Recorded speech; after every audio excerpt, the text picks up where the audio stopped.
And Hold up. okay. Because Chris recaps his gaffs. When Tiffany recaps, it's anyone interrupts her, she gets triggered. And when Luke recaps, it's very brief swept. I always get interrupted. It's great. So you're gonna have. I'm gonna have Mara do it this time. Oh, okay. Okay. Last time, we were chased through the forest of death and misery to a lake. Lakes seem good. There seems to be some nice creatures in the lake. Turned out the creatures in the lake wanted to kill us together with the things in the forest. And somehow Mara survived after being nearly drowned watching a fantasy world underwater together with Murdoch, while everybody else tried to frantically save everybody. We came up. Now we're on our way out somehow. Maybe find the thing. I think I'm still unconscious. No, you're not. I'm There not. were those okay. eyes in the dark, and I've awoken you to be right. like, "Oi, Mara, you're a hunter. Do that." Right. Yeah, you guys circled around the outside the forest to the opposite side of the lake, and you decided to set up base camp, or a temporary camp, to try and take a short rest. But as you're all preparing to, recuperate yourselves in your various ways, Toriel spotted a pair of eyes poking out of the darkness, almost luminescent, slit-like eyes, piercing out of the tree line, with a faint snarling and growling coming from it. He awoke Mara. You guys are looking at everyone else is unaware of this currently happening. Oh, Luke, if you want to mark down a point of inspiration as well, sorry. Inspiration? Oh. Yes. I mean, inspiration point. Cool. As you kind of take that deep breath after diving across the water in heavy chainmail, swimming like a short marathon, saving everybody's lives. Where do I put that in? Is there like a place for that? There should be above your stats. Ah, inspiration 1, I assume. Mm-hmm.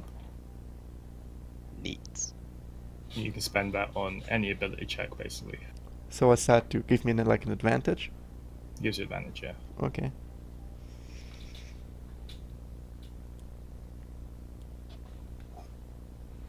Alright, at least there's that. So, did I try last time to see what creature it is?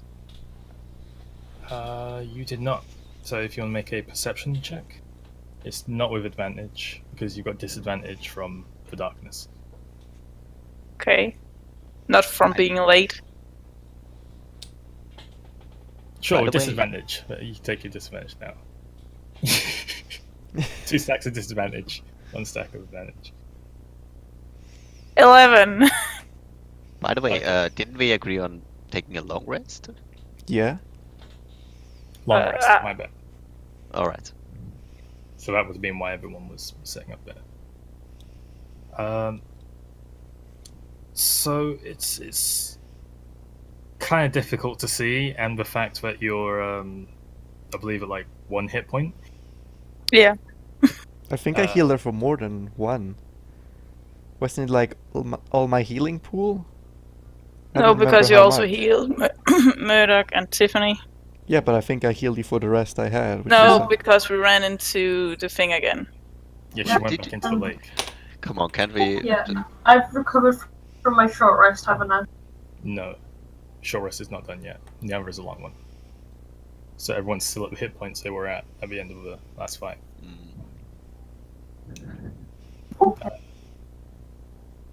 So it, yeah, just be like act of coming back to consciousness is making it a little difficult to make out, but you can kind of gauge the size of it. It seems animal-like in nature. It's about 7 to 8 feet. 8 feet. 7 or 8 feet. It's It's about okay, 50, huge. 50 to 70, somewhere in there. It's like not right Yeah. on the edge of the clearing, but it's far enough forward where you can slightly make out a kind of shape. Did it pass like the tree? Are we still inside the tree line? No, you guys We're are in the clearing. clearing. The opposite Okay. side of the lake. Okay, so it seems like a very tall snake. Be right back. On that note, And I can't really see anything else, Toriel. I'm sorry. Well, you're a hunter. Well, I don't know how to deal with this situation. but it is night, and I'm basically blind right now. Hold up, Jen, isn't well, I guess no. Wait, we're in the forest. We have no idea what time of day is, do we? Yeah, occasionally you can get a peek of like the skyline, but it's very rare, and there isn't one here. And I mean, but Oh, I there do is one here. Sorry, it's I think it was like midday, as far as I remember. midday-ish. Yeah, the sun seemed kind of high last time you saw it. So sorry. I don't think it's midnight. I think it's midday. But it's still dark as heck. And I can't see. I can see basically nothing. Do you dragonborns have night sight? No. Or dark sight? No? Can I poke Tiffany? Psst. Yeah. Psst, Tiffany. well, Tiffany. You can see in the dark, right? I can't see that far in the dark. I have to have a light source to see. But can you see that? And I point my finger at the maybe a snake. What can I see, Jen? What's the range in your dark vision? Let me get up my sheet. 80 feet. Can see 6 feet in front of you. Yeah, 80 foot.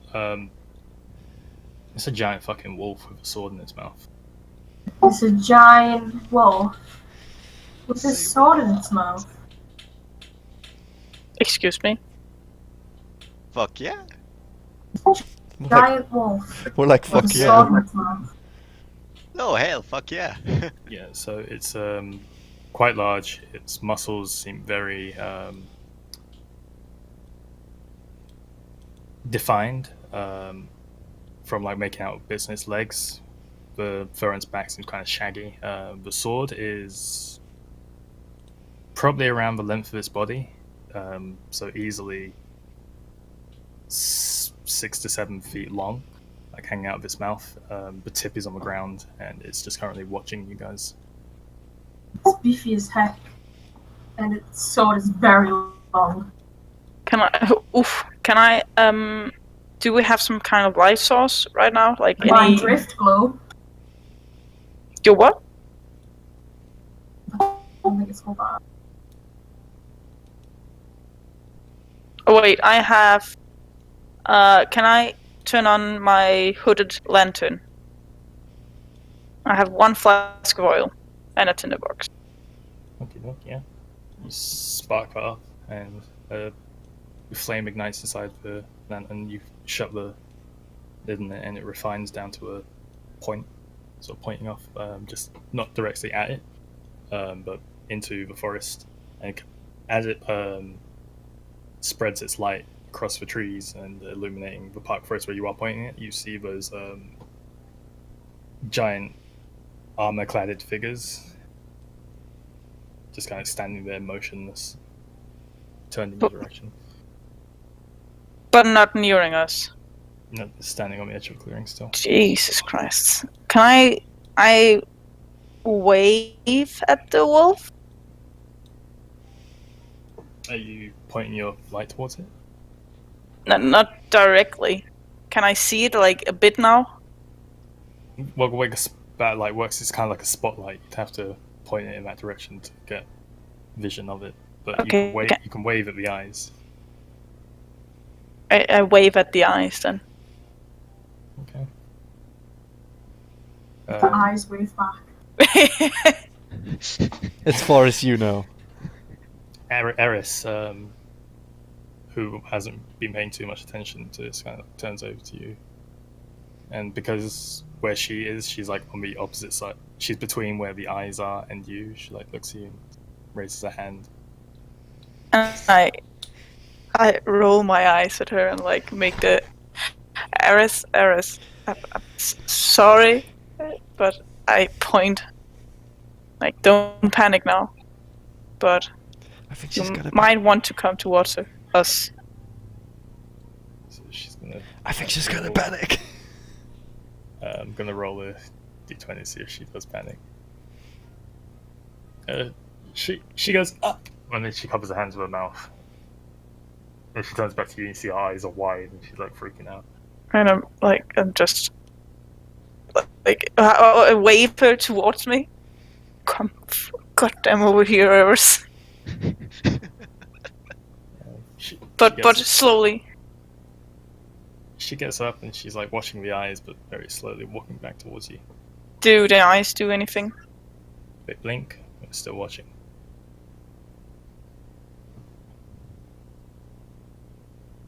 Right.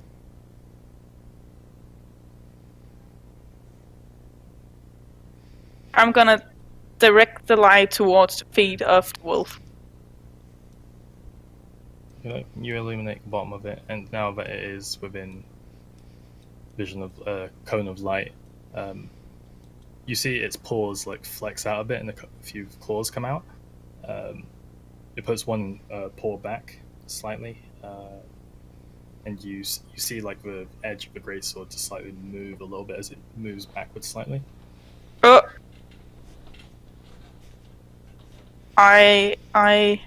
Its legs kind of bend a little bit. Kind of like sit down a little bit like in a sign of not want to hurt it. Like kneeling down, putting the lantern maybe instead of like right under it to the side of it, so I still have a bit of vision of it. Roll an animal handling. Ah, shit.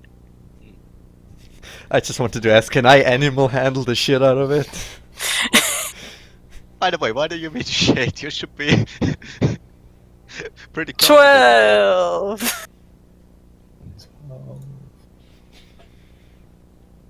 So you do that, and it.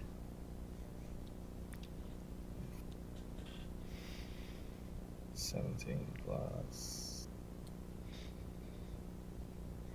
Yeah, it doesn't really respond to your attempts to kind of like, open your palm, and it doesn't seem like a baser level creature. That makes sense. It's like ways in which you're attempting to animal handle it don't appear to be having much of an effect. It means that should actually be a sentient being. What can it be?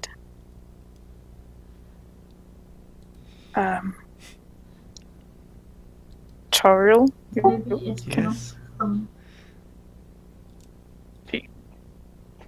Do you guys can you see if it looks intelligent?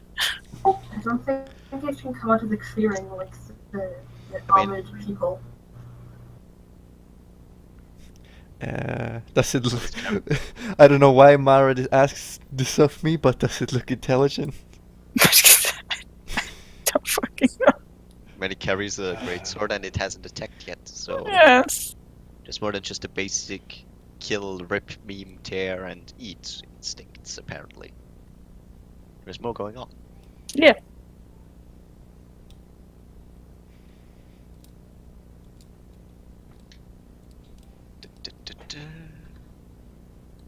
Garf is still asleep. Well, he does it or doesn't care. doesn't it, Chen? Well, I mean, you can't really see it. Yeah, dark vision, do you? No. And Mara's on point But- light feet. I can't see it, Mara. I can only see the feet. His feet look intelligent. those feet look very intelligent. I don't want to like put light on its head.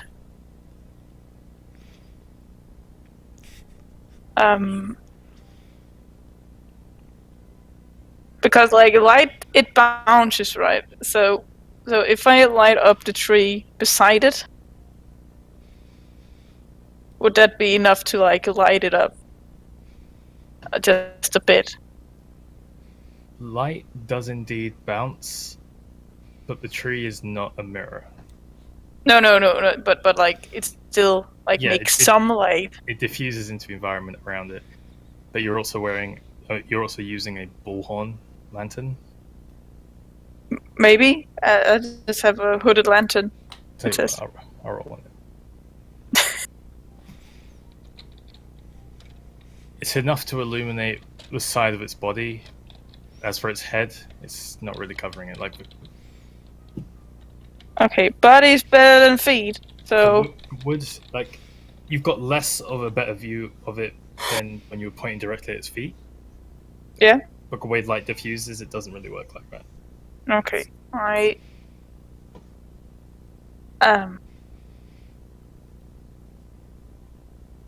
kind of want. Can I wake up? Like I put the lantern down and go wake Garth up and Hey. Modoc and What? what? If we wake up more people, we might as well just wake everyone up and then start attacking it. I'm not sure we should attack it. We haven't been lucky with attacking stuff. I can try and intimidate it. But maybe befriend it could be better. I can also try Pause. that. You go, girl.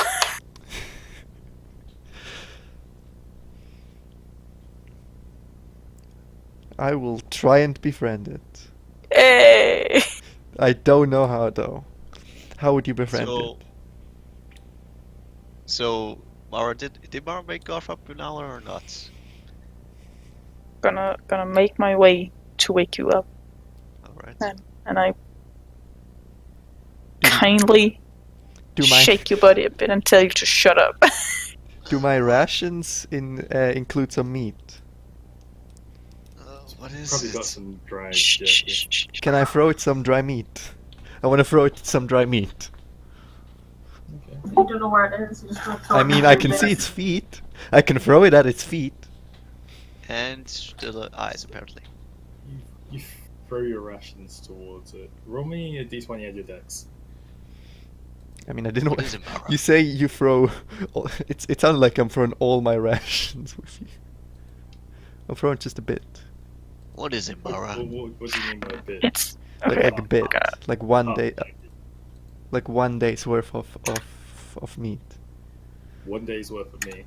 I don't know how much meat is in there. Not a lot. Okay, like 3 days worth. Okay, what do you get in your roll? 7. No wait, 6. 6.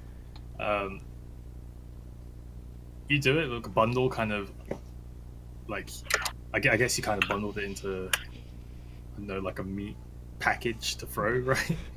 I mean, I was kind of just taking it out and throwing it as one like thing without bundling it, which means it would just splatter everywhere. Yeah, so that pretty much does happen as you just throw it. It just kind of goes off in like 3 different directions. And a bit of it lands towards a clearing. Oh, by the way, I gotta be Marduk again. Hey, guys! Hey! Marduk is woken up. What's happening? But What is yeah, this it- thing? I wrote it. I wrote it to. Oh, so you notice the blade of the sword comes into the clearing and kind of within your range of light, which is like slightly pulled back, and from I suppose, because Mara's pointing. I guess Mara would follow what the sword is doing, but he kind of like slams it into the floor and uses his head to like stand it up, and he starts sniffing at the jerky. So Doesn't eat. it put down the sword into the ground, and now it's sniffing at the meat. Yeah, it stuck its sword into the ground and is sniffing at the meat. Do I come out again after waking up? Garf's Come gonna out. try to make a history check if he knows what this thing is. Sure. I mean, that should be something. Where I'm gonna okay. say with 23. disadvantage, All right. Yeah, 9. Thanks, Jen. but hey, you just rolled, man. Yeah, it looks like a overgrown wolf, I guess, from what you can see. I mean, isn't that a warg? Isn't an overgrown wolf a warg? Well, yeah, this is much larger than a warg. So it's an You got- overgrown warg, technically, even. You guys have fought wargs. Oh, we have. This one's physiology seems a little more like a wolf than a warg. Yes. So, I've never seen something like this before. So it's still just going at it, sniffing at that meat. can So, I yeah. say When it's done sniffing at it, it kind of scratches it a little bit with its claw, and it goes back to standing unit. Puts its mouth back on the handle of the sword and pulls it back out of the floor. What is it waiting for? I'm gonna say hello to it. Hello, hello.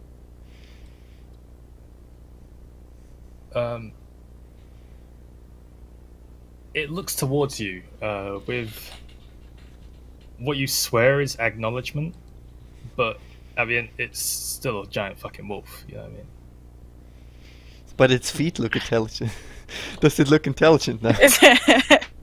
Can, like, I mean, it seems What? intelligent. can you tap the ground 2 times if you understand? It scratches the dirt twice. Ah, Oh! shit! Shit! Its feet is intelligent. I told you. I told you! Alright, Garf writes, picks up a stick, writes his name in the sand, and introduces himself. I'm Garf. Sand. Or, well, in the dirt or whatever. So, Garth pulls a twig and just writes his name.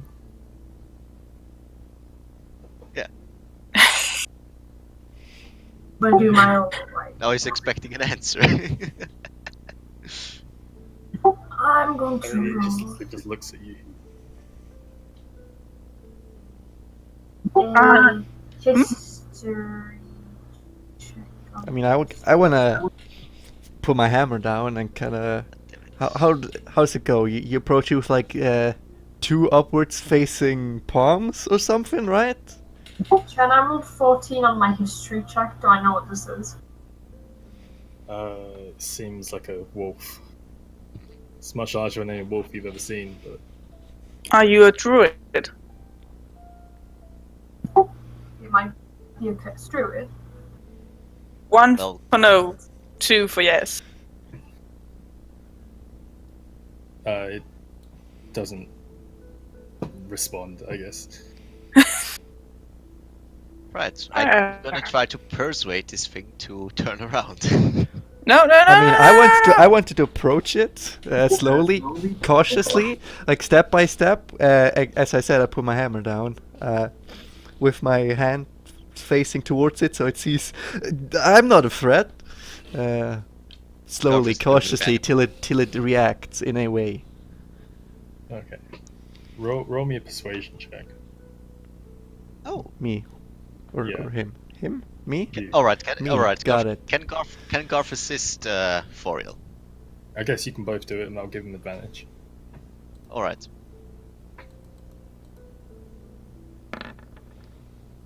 Because I estimate Garf is way more convincing.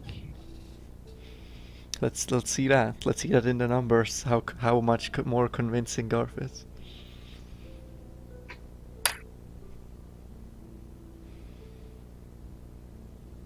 Persuasion, Garth. Oh, me? Okay. Let's see. It's a group check between the two of you. Oh, come Yeah, on. I have 15. So Toriel is more convincing. In that very moment. So, yeah, you guys both begin to put your weapons down and move towards it, trying to stay as passive Like, as you Garth, can. what are you doing? Only one person's supposed to do that. As you get within about 20 feet of it, it like fully draws its sword from the floor and like crouches down as if it's like ready to pounce. Well, then I sit down. Sit down. Wait till it normalizes. Right, Don't Garth lower goes your prone. head in front of a dog. Garth goes prone since, well, that's how wolves communicate. What? Raises his head very slightly, but it's still in that kind of pouncing position. Excuse my fellow travel mates. Can you please lower the sword? We are not here to do any harm. We are looking for the Temple of Midnight. And that is it.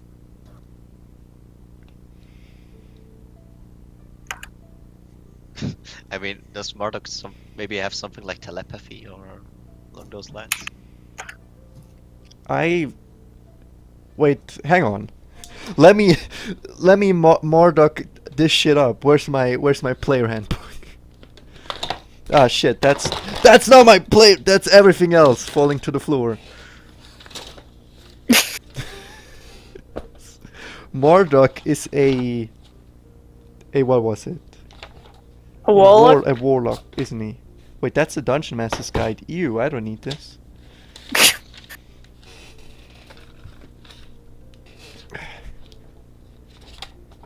Warlock, page 105.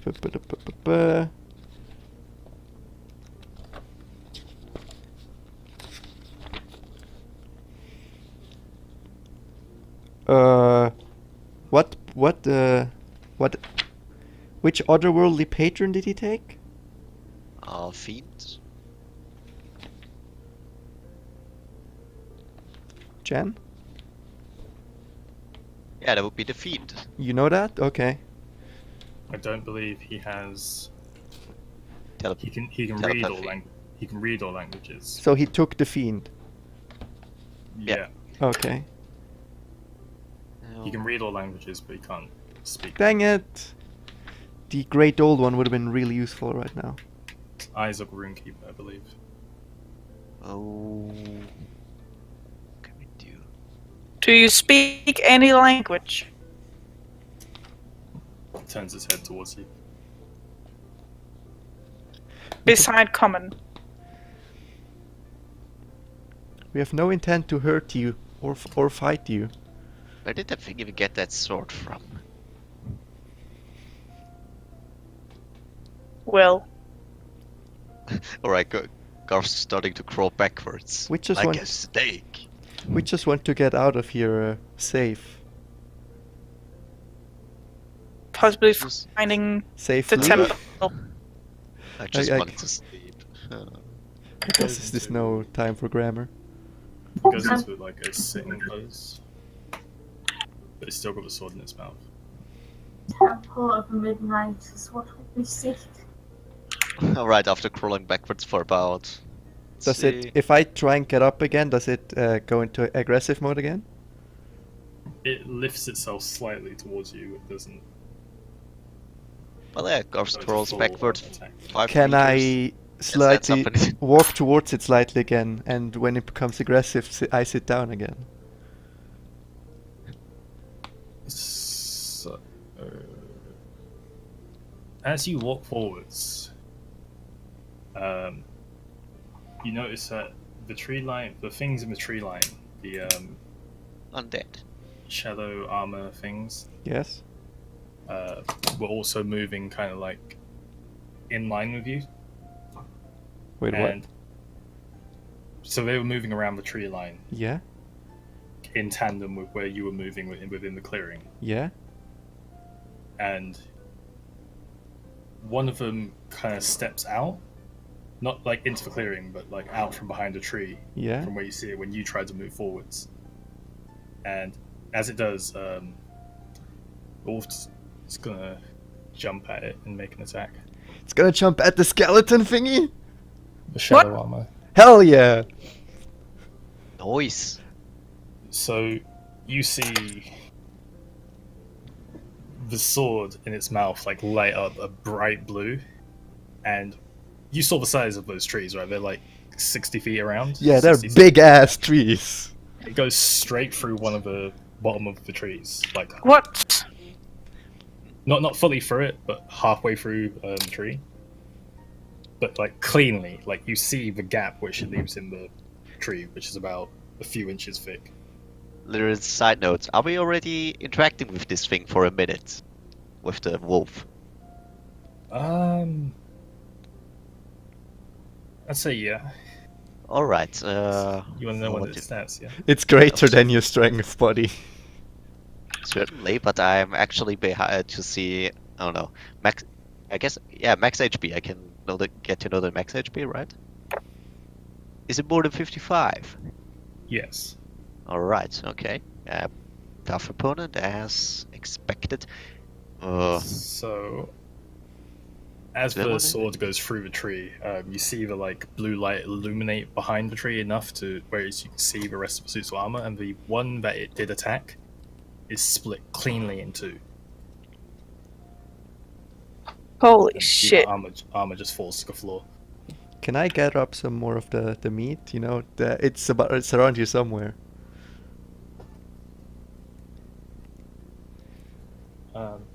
As it like lands, are you guys just watching this? Are you doing anything?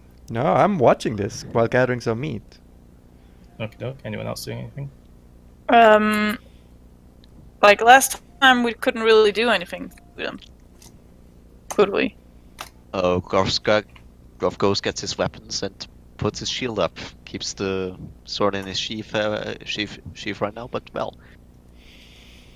Okay, so the armor that got cleaved in two drops to the floor, but you notice, well, you don't actually. Oh shit. Those of you with dark vision notice that it begins to pull itself back together, and like its legs stand up, and then its body is like pulled to its the top of its legs, top of its like hips, and then it like snaps back up into a position, and draws its weapon. The other two rush forwards to attack it. Alright. Just me and Garth can, just me and Modok can see. I would like to run back, grab my hammer, and rush in and attack one of the shadow thingies. Hold up, they get their attacks off first. So it's going to be 3 hits. Well, yeah, it just means war. And you see like a sizable portion of blood just goes splitting out like into the clearing where you guys are, and a bit of a clump of fur, Oh shit. and it lets out like a kind of whine. But he is going to use a reaction. Natural 20 Fuck yeah. hits the one he already hit.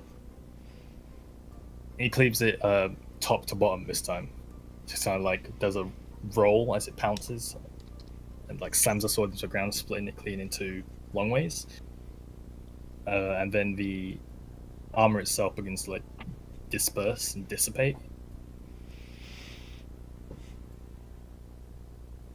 Yeah, there are 2 left. So Toriel. Yeah, I did what I just said. So yeah, I'm gonna take initiative Fighters are going in. in the order that people are attacking for this one. I So- also want to So draw I'm my first bow. because I said that first. Yeah. So I have my hammer. I'm attacking it Well, now. you're after The wolf. the wolf and the suits of armor. Sure. So it's two suits of armor that are currently flanking it. What are you doing? Running forwards and Okay, so how's the situation looking? The 2 suits of armor are flanking the wolf. yeah. Well, they're not flanking it, but they're both on the same side. They're about 10 feet from each other. Huh. I mean, the thing I think of first is how far away are they from outside of the clearing? Or not, I mean the clearing, just so I could pull one into the clearing with one motion or something. You can't do it with one motion. They're about 10 feet into, like, away from the clearing. So I would have to flank it and then run against it, I guess. That's troublesome. I guess I'll just gonna attack it instead. With the smite thingy, you know the one. And then a second time without the smite thingy, you know the one. Sure. Sure, we know. 22 and 26. Hit. Right, the damage variety. Mm-hmm. D8. Was it the? It was D8, totally. I remember that correctly. Alright, we do fucking 5 normal damage. I mean bludgeoning damage, if you can call that normal. Then we do 2 ice damage. 2 ice. Then we deal 15, radiant damage, I think it was? 15 radiant. I think it's radiant, let me check that again.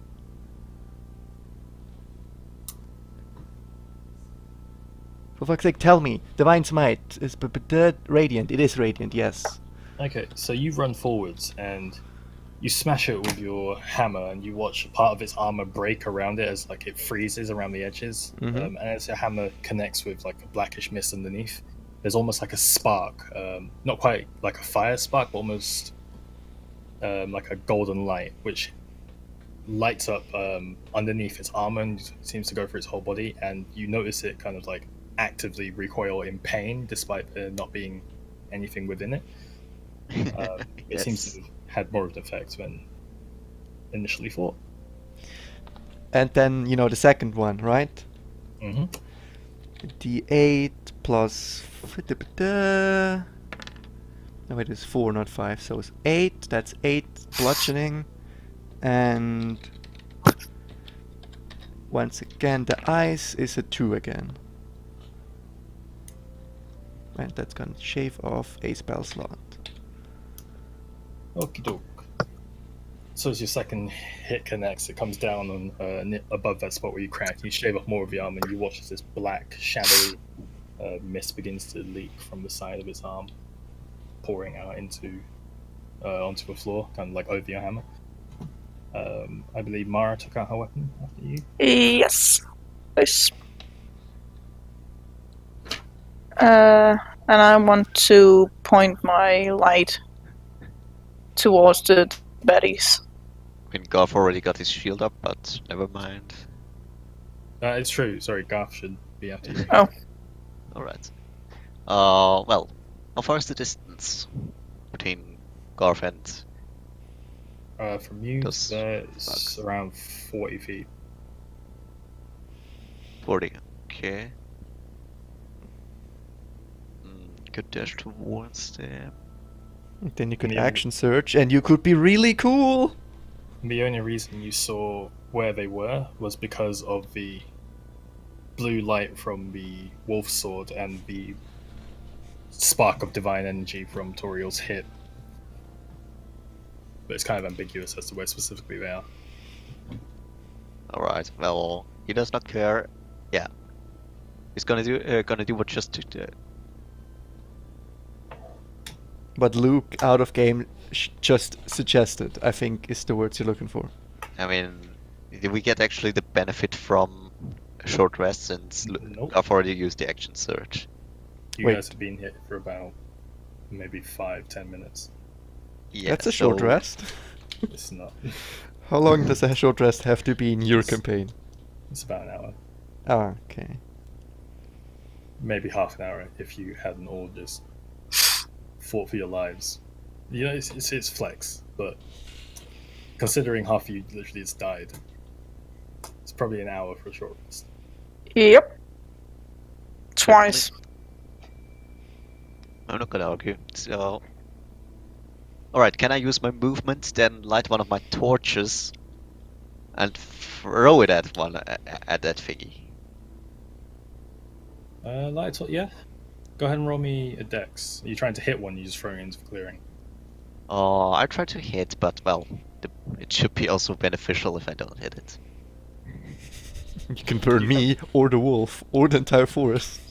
Do you have You're proficiency in improvised weapons? Not that I know, not really. Okay, so just a d20 plus your dex. Yo, let's see. Oh, 20. So Garth pulls out this torch, sparks across the floor, igniting the rag at the top.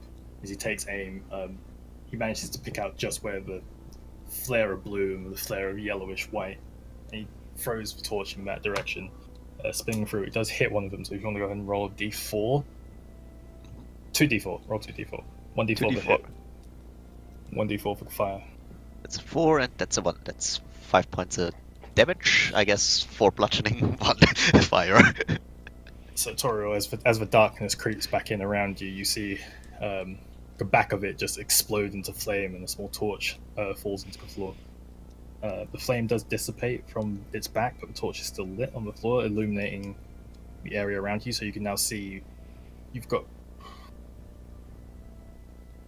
you're essentially being flanked by both of these things. Now you've got a clearer look of the battlefield, but you've also I was flanked? I thought the wolf was flanked. the wolf was flanked, but the position you walked into attack is now apparent that you are also being flanked. Ah. So the wolf, I mean, doesn't Marduk and Tiffany get a... I mean, they didn't say. I mean, I guess I'm Marduk. I'm Marduk. I don't know how many... I shoot the Eldritch of the blast. I was it is gonna. Mara's turn. I was Right, gonna it's do also attack, Mara's turn, sorry. Yeah, you're right. and then the after Mara, I think. Well, did you say you wanted to attack? I want to attack now. Okay. So then we'll do Tiffany after Mara. And when do we... And then we have Marduk after Tiffany.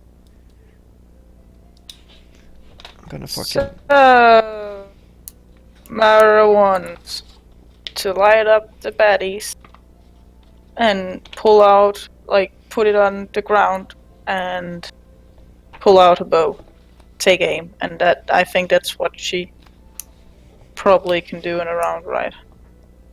Yeah, I mean, unless you want to, because Garth has already illuminated the area, like you can see. Yeah, Oh, I you can actually. So could if you just use shoot. if you use a free action to drop your torch, you can shoot this turn. Okay, I'm gonna drop my charge and shoot.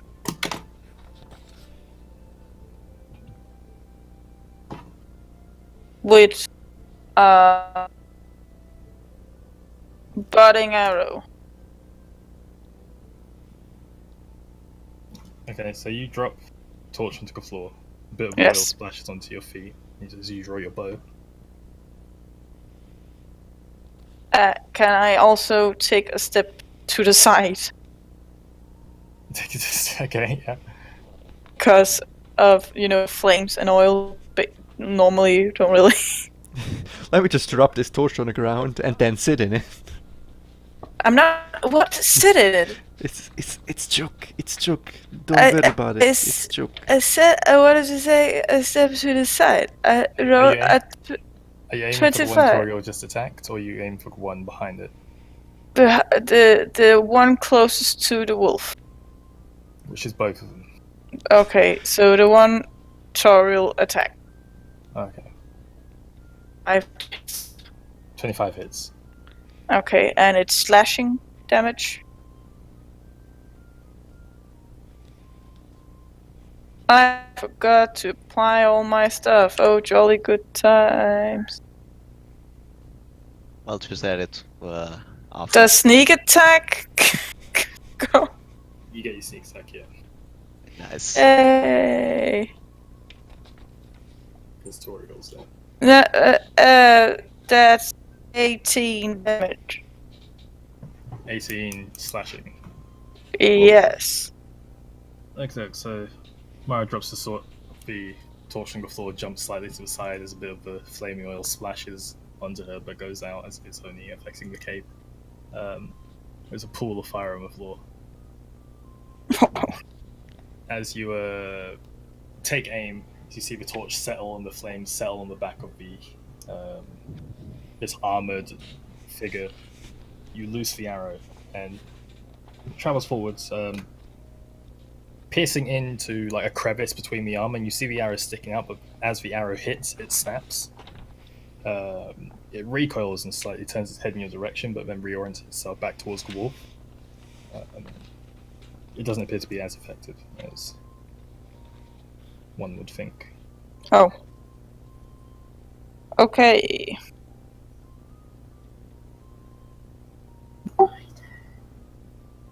So Tiff, Are they in 60 feet of me? yeah. Can I use my radiant damage on my necklace I got given? Candy. Just on them, not on the wolf, though. I'll angle myself correctly. So you want to move into? Oh, my pen is just completely shattered in my hands. What? So much clicking. So much Too clicking. strong. Too strong. Too many handtakes. Do you wanted to move into a position where you're hitting the armors? Yeah. So yeah, okay, exactly your movement. And I believe I was going to ask, is it a dex save? Is that right? 1 second, I'll read what it says. For 2d8 damage with the dex save, yeah, it is. Dex save, okay. Both of them fail. Ooh! I believe your DC is higher than 13. It is indeed. And then I roll 2d8 damage. Yes, you do.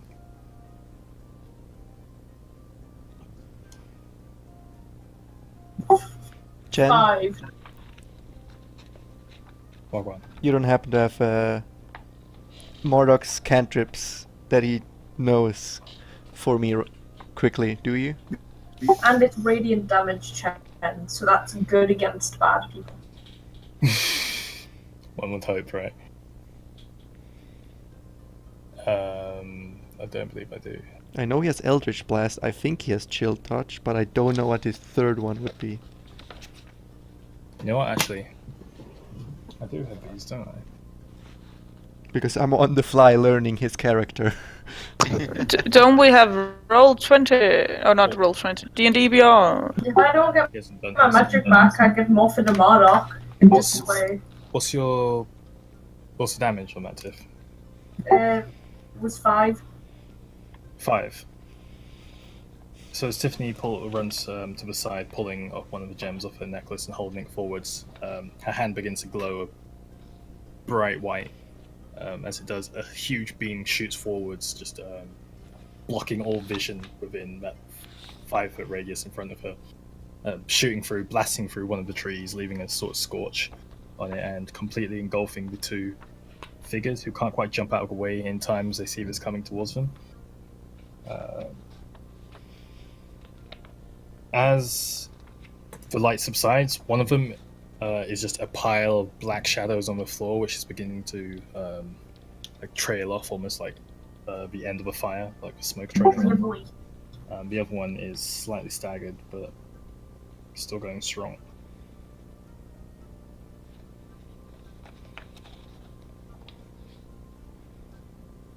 Alright, Mordok, I mean, I know what I'm gonna do, but can you hit me with his cantrips real quick? Can do. Marduk, spellbook. Eldritch Blast, Blade Ward, Thunderclap. Oh, he doesn't have Chill Touch. I was for sure he would have that. Blade Ward, Thunderclap?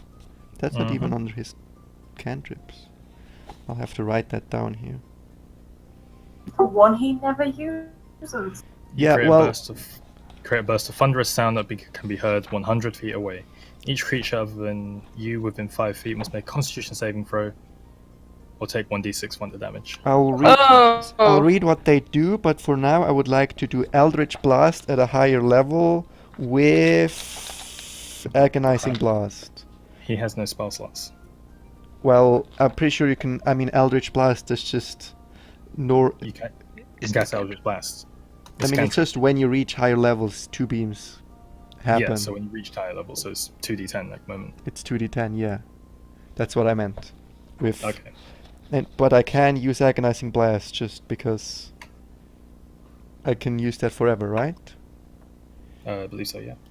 Yeah, then I would like to do that. Agonizing. Does he still have agonizing? He does. He doesn't have repelling anymore. I can use one for till he sleeps, and then he can use all of them once.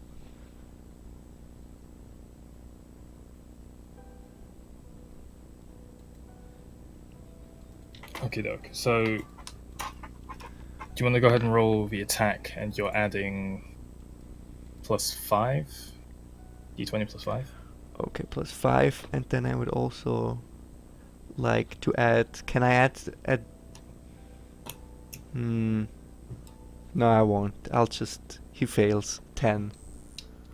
Okay, so as he raises his hand, saying, "Here, guys, let me tips," and 2 beams fire forth from his hand, kind of spiraling around each other as they reach the edge of the darkness. It hits on the armor of the figure, but it seems to just kind of wrap around it and be absorbed within it. Right, can you promise me my character's going to fall down an elevator shaft while I go make a cup of tea? We can try. No. No, I think Earth itself just opens up and swallows Tiffany if you leave. It's not my turn yet, though, is it? Anyway. No, it's Nope. like I don't. Eris is gonna go Right, can I go make a cup of fruit tea? for it. Thank you. So Eris is gonna Make it pull into a out- can.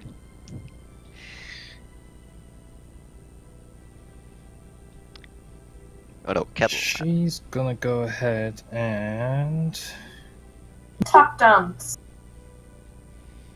chromatic orb. Oh shit, I have a really good idea. So she reaches into her pouch and pulls out a small gem, which she grabs in her hand. And as she pushes it forwards, it turns. It begins to absorb like a light from around it, spinning into an orb within the air. She's gonna go ahead and do lightning damage because she saw loads of bright lights going off, so she assumed it was lightning. This also can't do radiant, so yeah, she's gonna make an attack against it. Natural 20, which doesn't matter for spells. Oh, At least I don't think it does. but critical. So it's gonna be 3d8 lightning damage.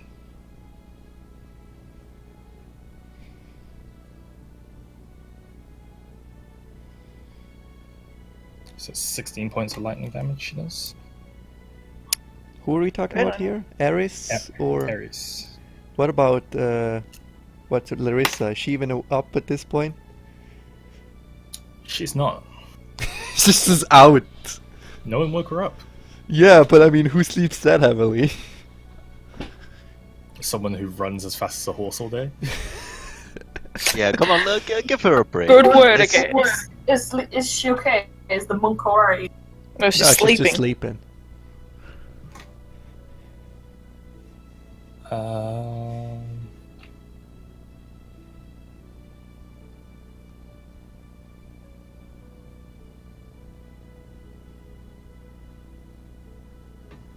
Yeah, so end of Larissa's turn, it goes back to Wolf. Wolf. There's only one shadow creature left, right? Hold up.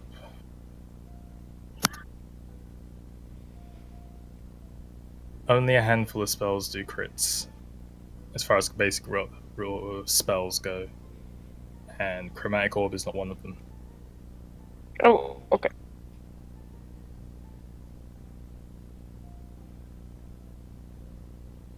Mike Mills has something else to say. I'll do this later. So the wolf is going to make a spinning attack. A Excuse me? gigantic wolf is just gonna Beyblade it through the forest. I believe it's sort of the cleave attack, but it hits all foes within melee range, which is going to include you, Luke. But why though? I'm not a foe. Shut up, Luke. That's just life. For the greater good, Luke. Get bitch slapped. So Don't can be you a roll me a good- dex save?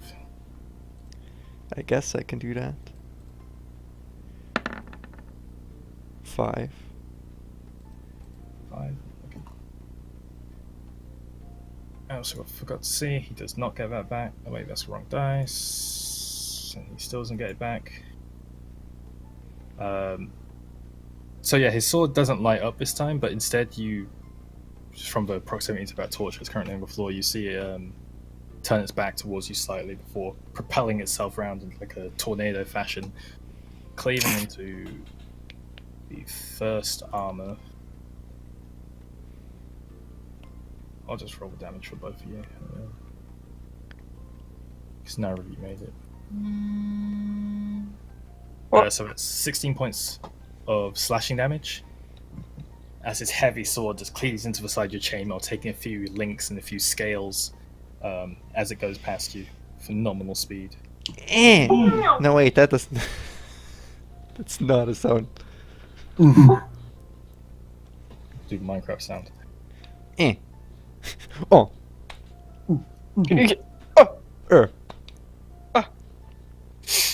So our armor friend is going to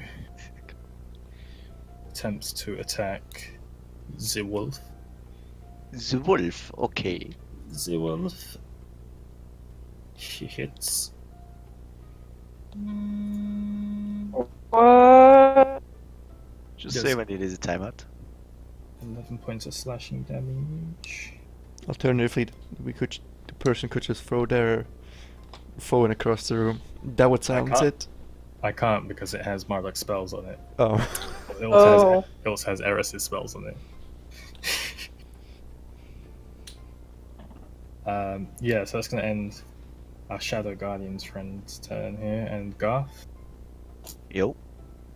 Oh dear. Oh, does it even hit me? No, Toriel, sorry. It's my turn? Or I'm died? It's your turn. Oh. I don't think you're dead. How many hit points do you have? Yeah, come on, don't be A like few, that. let's say that. You fucker. Okay. We'll use 2 standards attack, nothing special here.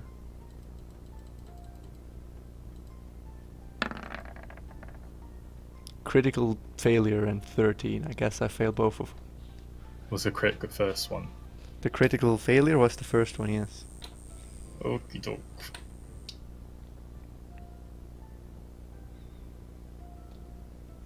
So your first hit strikes into the armor.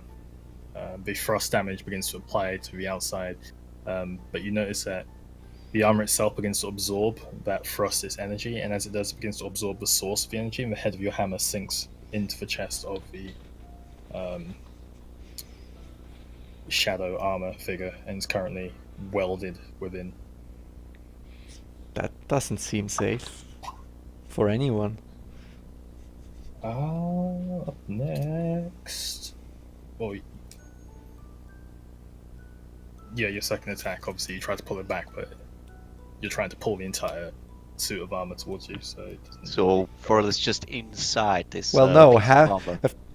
the front of my hammer is in its armor, and I'm holding on to the back of it, like, piece of shit. Give me my hammer back.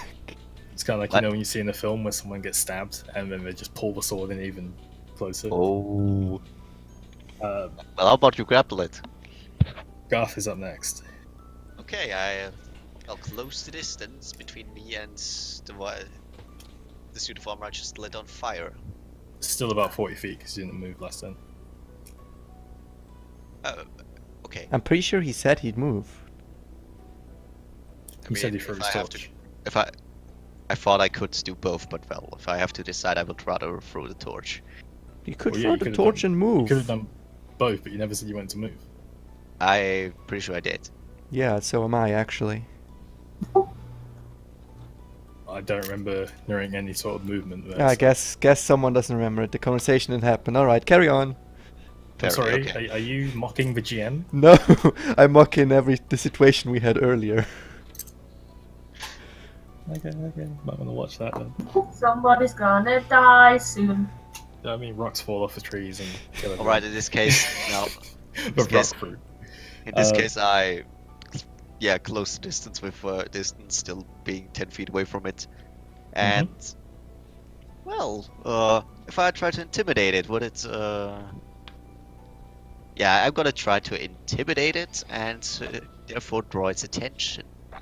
How are you doing that? Because Well, it's currently turned away from you, and you're giving in it- darkness. Well, giving it the best Viking battle cry roar of Saltwind it has ever heard. Like, For Saltwind! Something along those lines. Rovin, I'm not even going to make you roll. It's immune to intimidation. It's Oh. it's immune to fear, but I guess that's what intimidation is, right? Yeah. Alright, did it at least draw its attention? It didn't flinch. God damn it. Does it even have ears? Well, it certainly has some sort of perception. From what you've seen, it appears to be a load of shadows inside a suit of armor. God damn. But yeah, you're 10 feet from it. Mara, you're up. I've only had the lunch Is check. is the oil I spilled? Is it burning? It's still contained within the area. Like, there's enough life within this forest that the floor isn't just catching fire. You know, there's enough moisture within the plants to. There's Does it still about a 5-foot area of just fire. Does it seem like it would like catch fire if I let it be? It's kind of a stone's throw. Okay, I'm gonna put my cape over it. So you're taking your cape off, and Yeah. this is an action to put out fire. Like, can I? Is there like wet grass near, like high grass? There's wet grass about 10 feet in the other direction from you. Okay, I'm gonna go there, like grab all I can, and throw it on top of it. No fiends, That's just let the just it, forest that's burn down. It'll be fine. Yeah, just let it burn. Just let it burn. Yeah, just let the elder forest burn down. Just let the elder forest burn. Just let plot forest burn down. It'll be fine. Yeah. It's Oh got wait, darkness, we'd actually. see the temple better because there'll be no It trees got anymore. plot armor. Yeah, but we also gonna get killed by the forest spirits horribly. This place. Yeah, it's but I fine. can see where it is. But we're gonna get killed by the forest spirits. You go pick some of the damp grass towards the lake, and as you do, you notice that the Rusalka is a little closer to. Okay, I'm not gonna go near the fucking Rusalka. Please. Yeah, you're close enough, but actually, are you? I think if I'm going to tell you straight up, if you take the reed, you're in Rusalka's attack range. Okay, I'm gonna throw my cape on it. Like, Okay. stomp on my cape afterwards instead. Okay, so magical cape comes off, goes over the fire, Ah, okay. you stamp that shit out. You pull it Put back my up, cape. Yeah. shake it off a little bit. It's a little oily, but Meh. you're good. Here we go. Goes back. Alright. Tiffany, Hello there.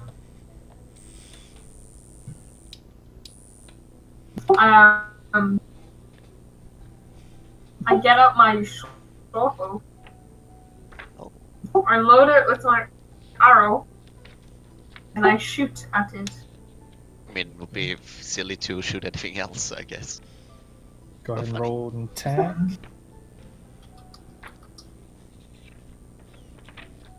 Oh, by the way, Luke, you should mark off like 2 bolts from your crossbow. Yeah, sure. I think I did it last time. You didn't shoot this time, did you? Suddenly, Garth has Thoriel's crossbow in its hands. He pulls it out Deadpool style. I mean, It's like, I have it now. it's still gonna be on the floor, right? Because No, I picked it up back then. I gathered everything up. We made sure that it comes with us. We have that. no, yeah, I know you've got it with you, but I mean, Garth would have left it on the floor, or one of you would have left it on the floor while you're camping. Oh, Garth doesn't have it. Yeah. Well, I took it back and I put it back in the backpack, and I have the backpack with me, so it's in my Meanwhile, during backpack. Tiffany's turn, since she rolled a 2, the arrow fires off and hits a tree. It hits into the armor, breaking, but the arrowhead is absorbed into the armor. Okay. Repairing it. Okay. Is there like only We was soaked 2 that back bread. left still? There's Oh, one. 1. Okay, 1. Okay. So The other one by this point is not even a pile on the floor. It's kind of fully evaporated. Oh, good. So Marduk. I'm gonna use Eldritch Blast again. Oh, fucks. He literally doesn't have anything else. That's all he has. Tutorial. How much a plus 5 you said that was? 23? Hits. 2d10. 2d10 indeed. I'm gonna go do that This with time resolving himself, pulling his fist closer, his hand lights up with 7 damage. Doesn't he get like a bonus? Spell attack bonus? no. Okay.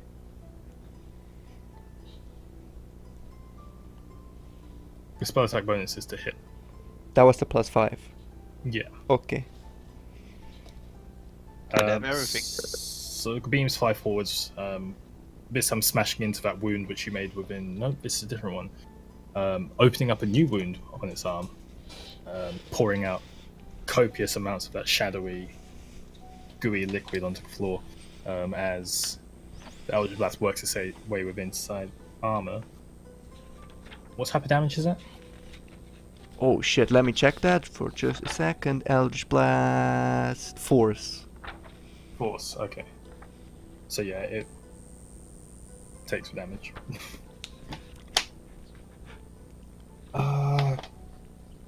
Fucking Eris, what can you do, baby?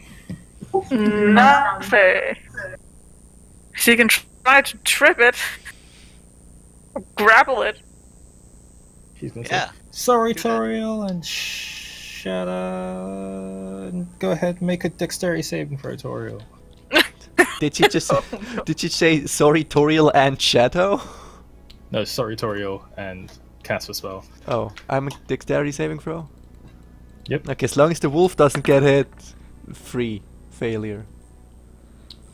Okie doke, so. That was Constitution, right? Oh, Constitution? No, that wasn't a Constitution throw, but I mean that would have made it 4. Not big of a difference now, would it be? Was it just me going full robot, or. Okay, over to Horizon, guys. I mean, I still...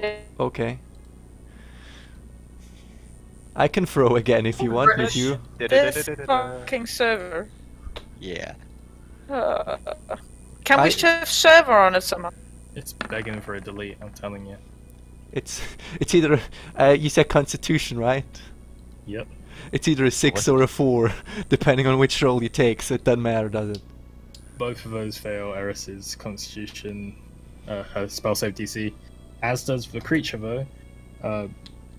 So from directly on the creature, just a piercing ringing noise just erupts outwards, hitting the wolf. You. Oh no. No, not Garth. the wolf, not Garth. Oh, I don't care about Garth actually. Yeah. So that's 3d8 thunder damage to all of you. Wait, Garth. Yeah, sorry. Make your Constitution saving throw as well. The wolf should probably do that himself as well.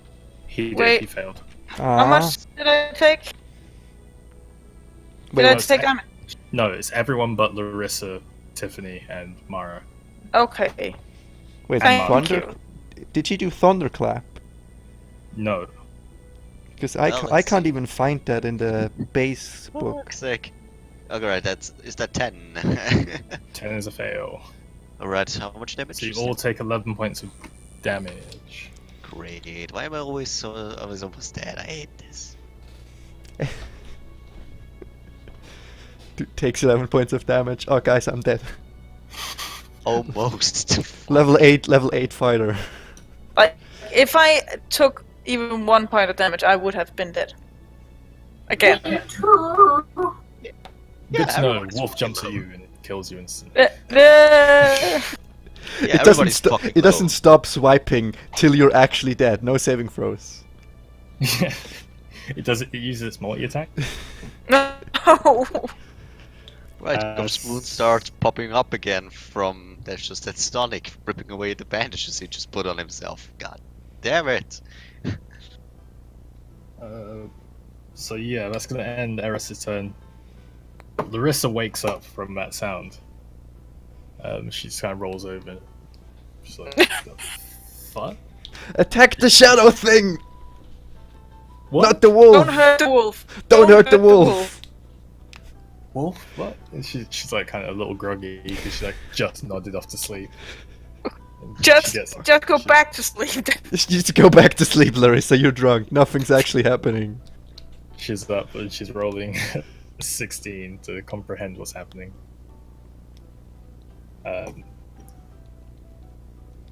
Yeah, so she's gonna move towards, like, up behind Garth.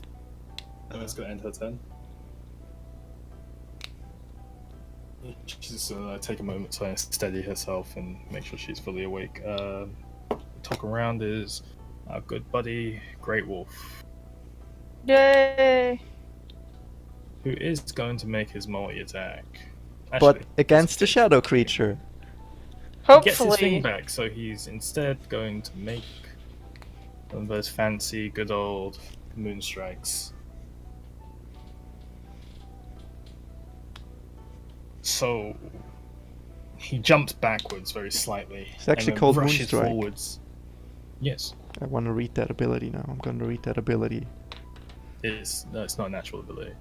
Oh, you just made But that keep up. going. So yeah, he jumps back a little bit, and his blade lights up blue again. And as he does, dashes forwards at immense speed, leaving like a blue streak through the air, slicing through the armor, dealing. Good old. That's that doubles. 36 points Fucking A. of damage to the thing as it begins to pull itself back together. It doesn't do a very good job, and it's half like falling apart, and there's more shadows spilling out like the face part of the mask and wounds on its shoulders, and from that split that's just happened as it's trying to like right its form, but it's very on the edge. Which brings it to its turn. It's going to attack you, Toriel. Yeah. Miss. Its form is just too decrepit, and it can't get like an accurate swing as it's trying to rebalance itself. It like swings and throws itself off where its next attack. You can't really bring it back up, and it falls. Yeah, your turn. I have a question. Can I? It's gonna sound may sound. It's just my hammer's still inside it, right? Yes. Can Its I chest. use a divine smite? You know, just without attacking it technically, so that my hammer, while in there, explodes with divine energy outwards. Shit, that should be fucking awesome. Sure. How do you want to do this? Maybe like twist it, turn It's got 2 hit points. Okay. Literally, if you kick it, you will kill it. I would like, Oh, it's noodle. but this is where I'll happily extend the spell slot for the fuck of it. Because as I wanna focus on a journey we've had so far. It's just fucking the pure anger of how dumb of a place Trymir is. Just open my eyes, like let out a scream as my eyes open with like the glaring energy of Bahamut, and my hammer just explodes into this light, just tearing it apart from the inside, Okay. where little bits are everywhere. So as you do that, you close your eyes, imagining like the fact that you were sent here and so bright-eyed in coming here on your divine quest, and then seeing the bullshittery of the oppression in Rast and how the royals treat the people within Esther, even the fact that your mentor himself has gone missing and Kayron just gone and no sorts of them being sent on this stupid quest to this fucking forest of death and having to swim through forest lakes to save your allies, and all of that rage just comes out. And the rest of you watching this, you see these 6 slightly ethereal platinum wings extend from behind Toriel as she lights up the forest with 10 pure rage of Bahamut channeled through her hands into the hammer, and you watch the creature just begin to crack from within inside as like streaks of light begin to pierce from its armor and shards start to go flying off, and it just explodes in a burst of divine energy. Wow.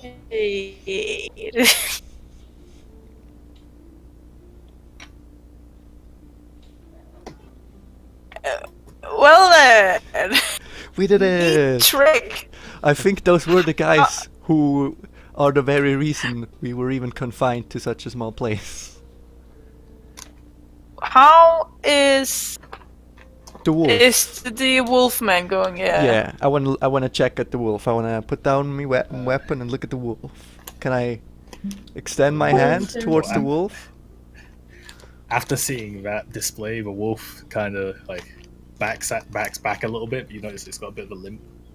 And yeah, as you're trying to do this, your slightly ethereal platinum wings fade away and disappear, but the wolf does. Try to lay on hands on it. Yeah, I want to. I want to try and heal it, but first I have to touch it to do that.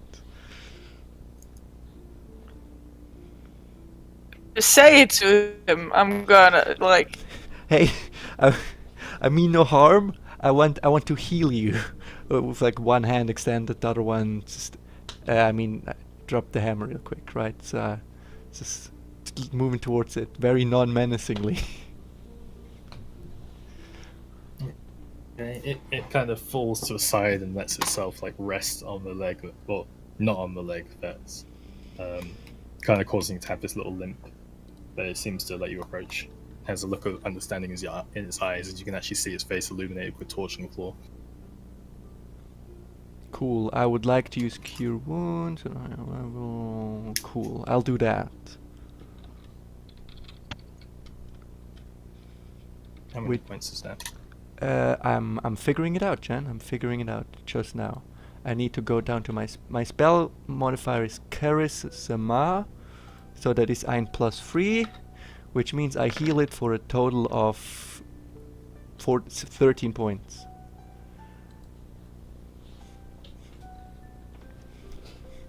Okey-doke. As you rest your hands on this coarse, but somehow like deep you press into it to try and find some skin, it gets a little softer underneath.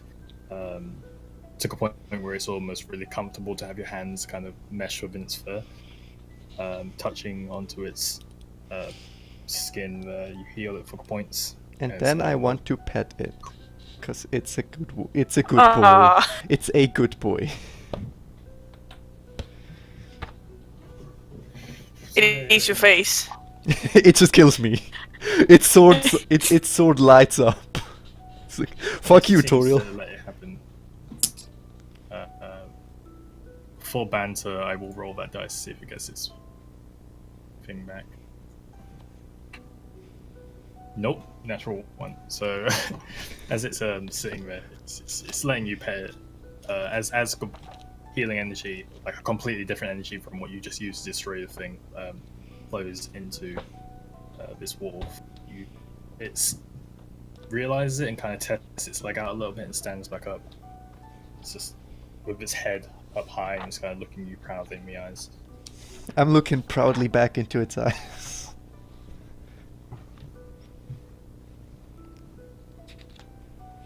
So, can we take a look of his sword? Can we look at your sword for a moment? Maybe. It looks over all of you like very slowly. Roll a persuasion check. Oh shit! I wanna go back, you know, to the meat, gather the meat, give it some of the meat.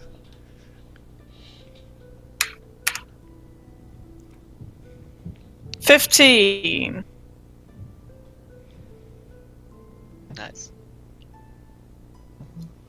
It sets its sword in the ground and like sticks it in again. Uses its head to nudge it so it's upright. Can I? Over too and have a look. Yeah. Meanwhile, I feed it. So yeah, you get the jerky and begin to feed it, and like your hand is about the size of two of its teeth. So like, as it like goes down to take food off your hand, your entire hand disappears for a second, and there's that Oh my god. fear of if it bites down, my hand is just gone. But it doesn't seem to do that, and as you pull your hand back out, it's just like, covered in drool and slob. Right, Goff's gonna join in to, well, compliment this fellow warrior. I would say, thanks. We fear we might have been stuck here for a while because of the So, shadow demons or I whatever still they don't know were. who you are, but I don't believe that matters now. okay, hold on 1 second. So, looking over the sword, you see it's an immaculately crafted blade. It's almost resembles elven craftsmanship, I guess, from Tiffany's kind of 2 cents on the sword. The handle, however, is a really interesting part of this sword. It's a deep, almost lapis lazuli blue, with inset small little flecks of gems that seem to shine as light hits different parts of it. Embedded right on the crest is a larger sapphire-like gem, which seems to have a small face engraved, but it's upside down because of how the sword's like placed. Can I just kind of turn, like, look at it upside down to see if I can recognize the emblem? It doesn't appear to ring many bells. Roll a history check. DC probably pretty high for you, though. Can I have a nose as well? Yeah, everyone who wants to try and do this, roll the check. Yeah, 10. History. Yeah, let's have another go. I am, alright. I'm proficient in history. 17. So it seems to resemble the symbol. I guess between Garth and Tiffany, they kind of pick this out. It seems to resemble a symbol of a warrior. His name slightly eludes you at the moment, but there are children's tales, like stories that you tell your kids of a great warrior who essentially traveled the lands with his wolf companion, purging the energies of the Shadow Guardians. But that's pretty much what you can grasp at the moment. That's so Seems he's sad. Seems he lost his master. His master. I presume. So are you doomed to travel the world alone now? Purging shadow demons? Shadow Guardians, but Shadow guardians. it's a wolf. Yeah, so fucking what? I can still talk to it. You guys keep asking it questions. It just looks at you. Who's a good boy? And the dog just looks at you like, I don't speak English. If you, if you need companionship, you can come with us. Well, yeah, looking I for know the that I temple. need sleep. Oh. It slightly turns its head up, and it stands up, picks up its sword, and it like looks at you and it kind of motions off into the forest and begins to walk. I follow it. I go. Well then. I mean, I didn't actually. I mean, I go grab my hammer before you keep me by before you bite me in the ass with that. Everything else is I in my assumed you had Also it. go. everything else is From in my the- backpack, so I go follow it. Also pick my stuff. Oh gosh. Everyone grabs their stuff and begins walking up. Larissa kind of looking around. She's like, what's going on?" And she like grabs stuff. Backpack. Well, Heck if I know. We're following it. Yes. I just want to speak to the dog. Okay, thank you. I run up behind it. Can I sense any arcane magic coming from it? I'll say that there was magic coming from the sword, but from a wolf itself, it doesn't appear to be anything. Okay, thank you. This is just I was gonna ask it.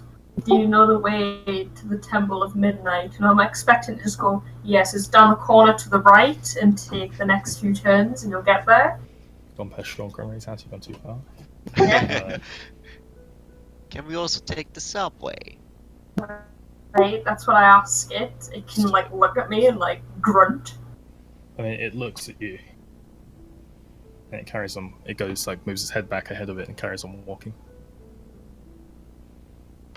So you guys follow the Fluffer. great wolf for a while. Say about half an hour passes if anybody went to strike up conversation with anyone. Well, No. Not really. Okay. I was just hurt. Walking in Pissed. column.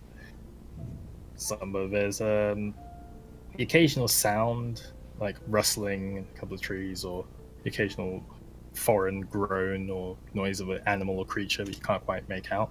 And each of these times, it stops and kind of positions itself in like an attack position towards the noise, and waits for a moment, and then it passes on, carries on walking. So it takes you to a smaller clearing. Within it, there is a small tent set up, which is similar to the last tent that you guys found.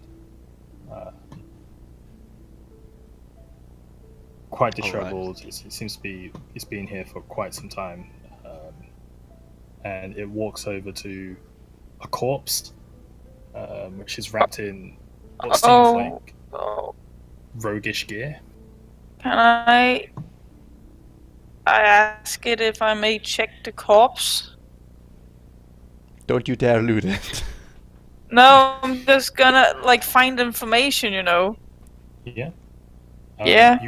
You're onto a corpse. It looks like this was some kind of frail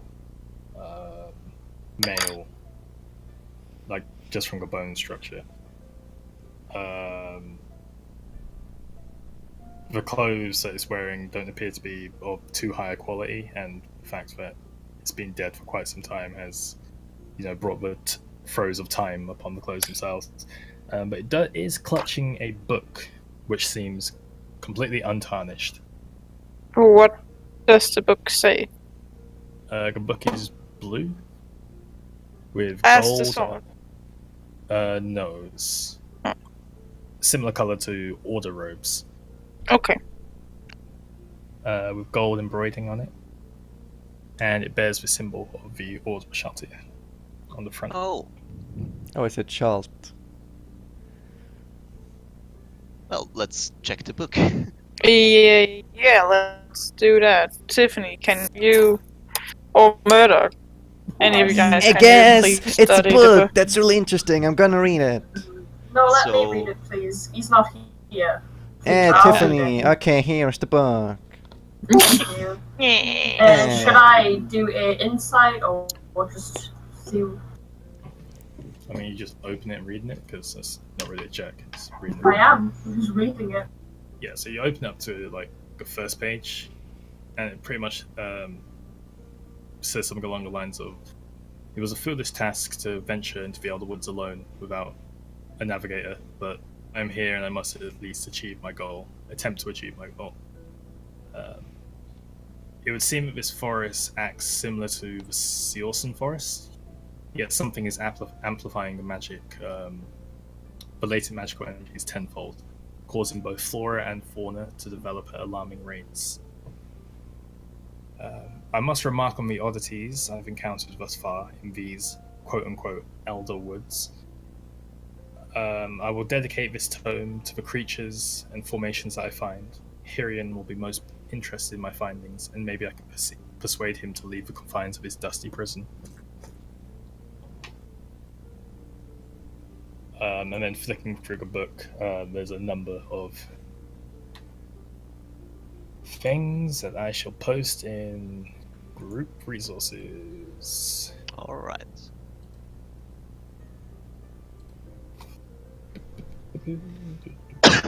Oh, excuse me.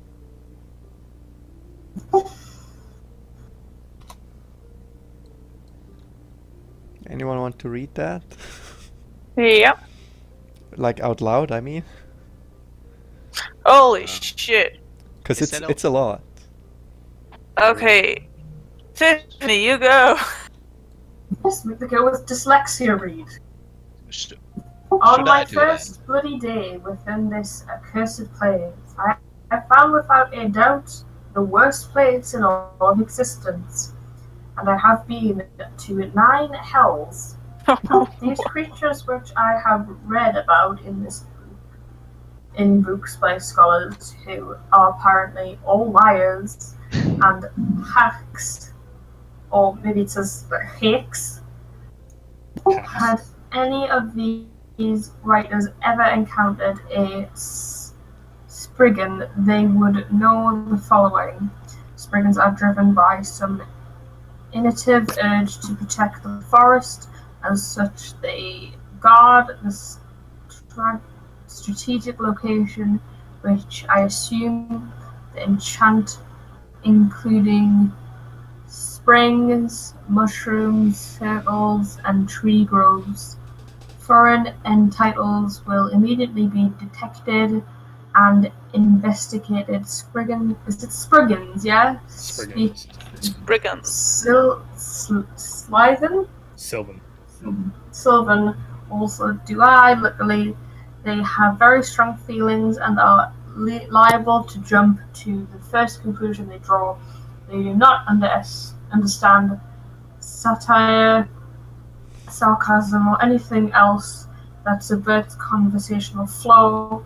When conversing with a Spriggan, one should be assertive and to the point. Do not allow them to indulge in their own ideas. Take it away, the rest of it, Luke. Shit, where was she? Carnivores, one- carnivores? Isn't it What? if Oh, we're sorry. one to engage? If one were No, to it's- engage in combat with the Spriggan. If Yeah. one were to engage with combat with the Spriggan, know that you're engaging in a battle with part of the forest and the Spriggan kin alongside any nearby beasts. Killing a Spriggan is not advised. Should you be close to dead or dying Spriggan, know this. They explode, yes, their corpses explode in a burst of energy as their bodies taking root in the ground. It should also be noted that the Spriggans that guard the same area are linked and will be aware of you and what you do should do not Spriggan be present. Spriggans command nature, and the Elder Wood is the purest form of nature. To fight a Spriggan in the Elder Woods is to fight the Elder Woods. This is not recommended. This is some Gravity Falls shit. Should I keep going? Carnivores and carnivospores and carnivobushes. Whoever those named guys. these is an actual retard. These monstrous aberrations seems. Excuse me, I thought it was quite clever. Oh, sorry, Chen. I meant shalt. You know. Do you not get the pun? Carnivospores, carnivobrush, I get it. So No, I don't. Carnivore. I mean, Carnivorous. is that all? I mean, I do get that show. Is that all? Okay. Sorry, carry on. These monstrous aberrations seem to the untrained eye like a shrubbery. This is not the case. Diagram of the thing, list of anatomy that overlaps with humans, list of plant formation, list of unknown parts. These creatures' bodies are covered in a number of vines and leaves, a side effect of the transformation or natural development to aid in hunting. These creatures' muscles appear to be degrading with time, being replaced with a strange corrosive sap. see. For a creature with decomposing muscle tissue, they move surprisingly quick and fluidly. These creatures are feral and should under no circumstances be approached due to their avid melee capabilities. Striking the carnivospores as identified by the pustules protruding from all over their bodies will provoke a small explosion of poisonous gas. Being struck, on the other hand, by carnivore bush. These words, man. Identified by green fluid leaking from their claws will corrode any unenchanted armor. Being struck on the flesh, as I learned the hard way, will melt away the skin and allow the creature to bind you. The utmost caution is advised when dealing with these creatures, as they roam in packs of at least 5 and exercise pack tactics. Wait, are those the things we thought? Yes, they are. I said. Oh, those guys. Okay, I'll keep going. The Field of the Fallen. Here within the Elderwoods, I have seen the corpses of what I can only assume are adventurers who have strayed from the path or who have come in search of treasure. It has become an expected find behind a tree or under a pile of moss. Natural reclaims all, I suppose. A new sight to me, however, was clearing the void of trees, spanning 15,000 square feet. Or is it 500? 500,000 square feet. 500,000. I could make out a small spot of the sky. Welcome change. From what my time here I've found is better to take your time to observe anything unfamiliar, waiting until it is completely necessary to act. This clearing seems to fill with a light mist every couple of minutes, containing the faint outlines of humanoids. They don't seem to move with any purpose, nor did they seem to notice their surroundings. Around an hour passed of me watching this phenomenon before I sat here. In infuriating creatures I had encountered a few in my brief time in the Feywilds, ran out into the clearing, bleeding from its side and frantically looking behind it. I did my best to hide whilst still observing as the satyr limped across the clearing. The mist swept back and causing the satyr to stand up straight. I was confused as to what was happening. This effect resembled some spell, but it felt different. A moment later the satyr fell on the floor unmoving, leaving behind an after-image of itself, standing, resembling the rest of its figure in the mist. I decided it best to go back the way I came immediately and find another route. My curiosity answered instantaneous death. The path. After many days traveling with the woods, even with my own trailing magic, I found myself back on a path close to where I had entered. This was most infuriating, but it appears the tales of location magic and techniques hold weight. My task is not yet complete, and I must continue back in another direction in this time. Small drawing of where he chose to enter. This area gives me an idea another time, perhaps. Village of Hymenoptera, the Hive, Bugtown, Exospawn, too offensive. Traveling within this place, I encountered nothing but wild animals and flora growing in strange patterns. Wondering if no real sense of direction, I encountered a large bee. It had all the characteristics of a bee, however its size was that of an average man and standing upright. It looked its gaze on me, and as I readied myself... What? It locked its gaze on me as I read it myself. To my surprise, it walked calmly towards me and asked what I was doing here. Not wanting to be rude, I explained who I was and that I was here to rediscover a structure located within this region. The creature explained to me that he knew of no such place, but his elders may know more, and began to lead me through the forest. As to how he kept his bearings is a mystery to me, some type of communion with the trees that he would not explain. But we were there within the hour. This small community I had been led to was inhabited by all manners of flies, bees, wasps, and ants, who appeared to have an, albeit very basic, a primal society. An aprimal, that's good grammar there, Chen. There were huts and fenced-in livestock, more creatures I did not get the chance to study. They had simply irrigation and crop plots, even a small militia comprised of what looked like the strongest among them, equipped with crude and curious weaponry. I was led to the center of the village, in which a large hut sat with 2 bipedal beetles standing guard outside. My guide began to converse with them in what I can only assume was some insectoid-based language, various clicks, nods, and hums, the odd movement of limbs, after which we were allowed to pass. Inside lay an overgrown insect, the likes of which I have never seen. I can only remark upon its form, which reminded me of my old friend Gran Foldane's creations. His golem often followed unique design, and what I saw before me this way was too similar. Maybe he has encountered this creature, and I must remember to ask him. This creature spoke to me in my mind. Telepathy, it was most intriguing. We spoke in length. I asked it questions about its history and the history of its village, and he asked me questions of the arcane. Apparently this figure was seen as a shaman to its people, but he described to me he knew was basic magic. Our conversation spanned the night. I was brought food that I can say was enjoyable, but I can't say it was enjoyable. But it was enough to sustain me, until the creature asked me why I was seeking the temple. I told it vaguely about my research and how I was sure the key to solving my problems located within this place. The creature told me that Should I wish to find it, I must find the path myself. Such is the wild will of the forest. I thanked him, was given a few supplies, none of which I needed, but I will keep them for later study, and departed back into the elder woods. Abstracted by my curiosity, time is of the essence. I must remain focused. The Knights of Pox, Soldier of the Seas. The Infested Man? Question mark? A stone structure in the shape of a cigarette. Okay, Ziggurat. cigarette.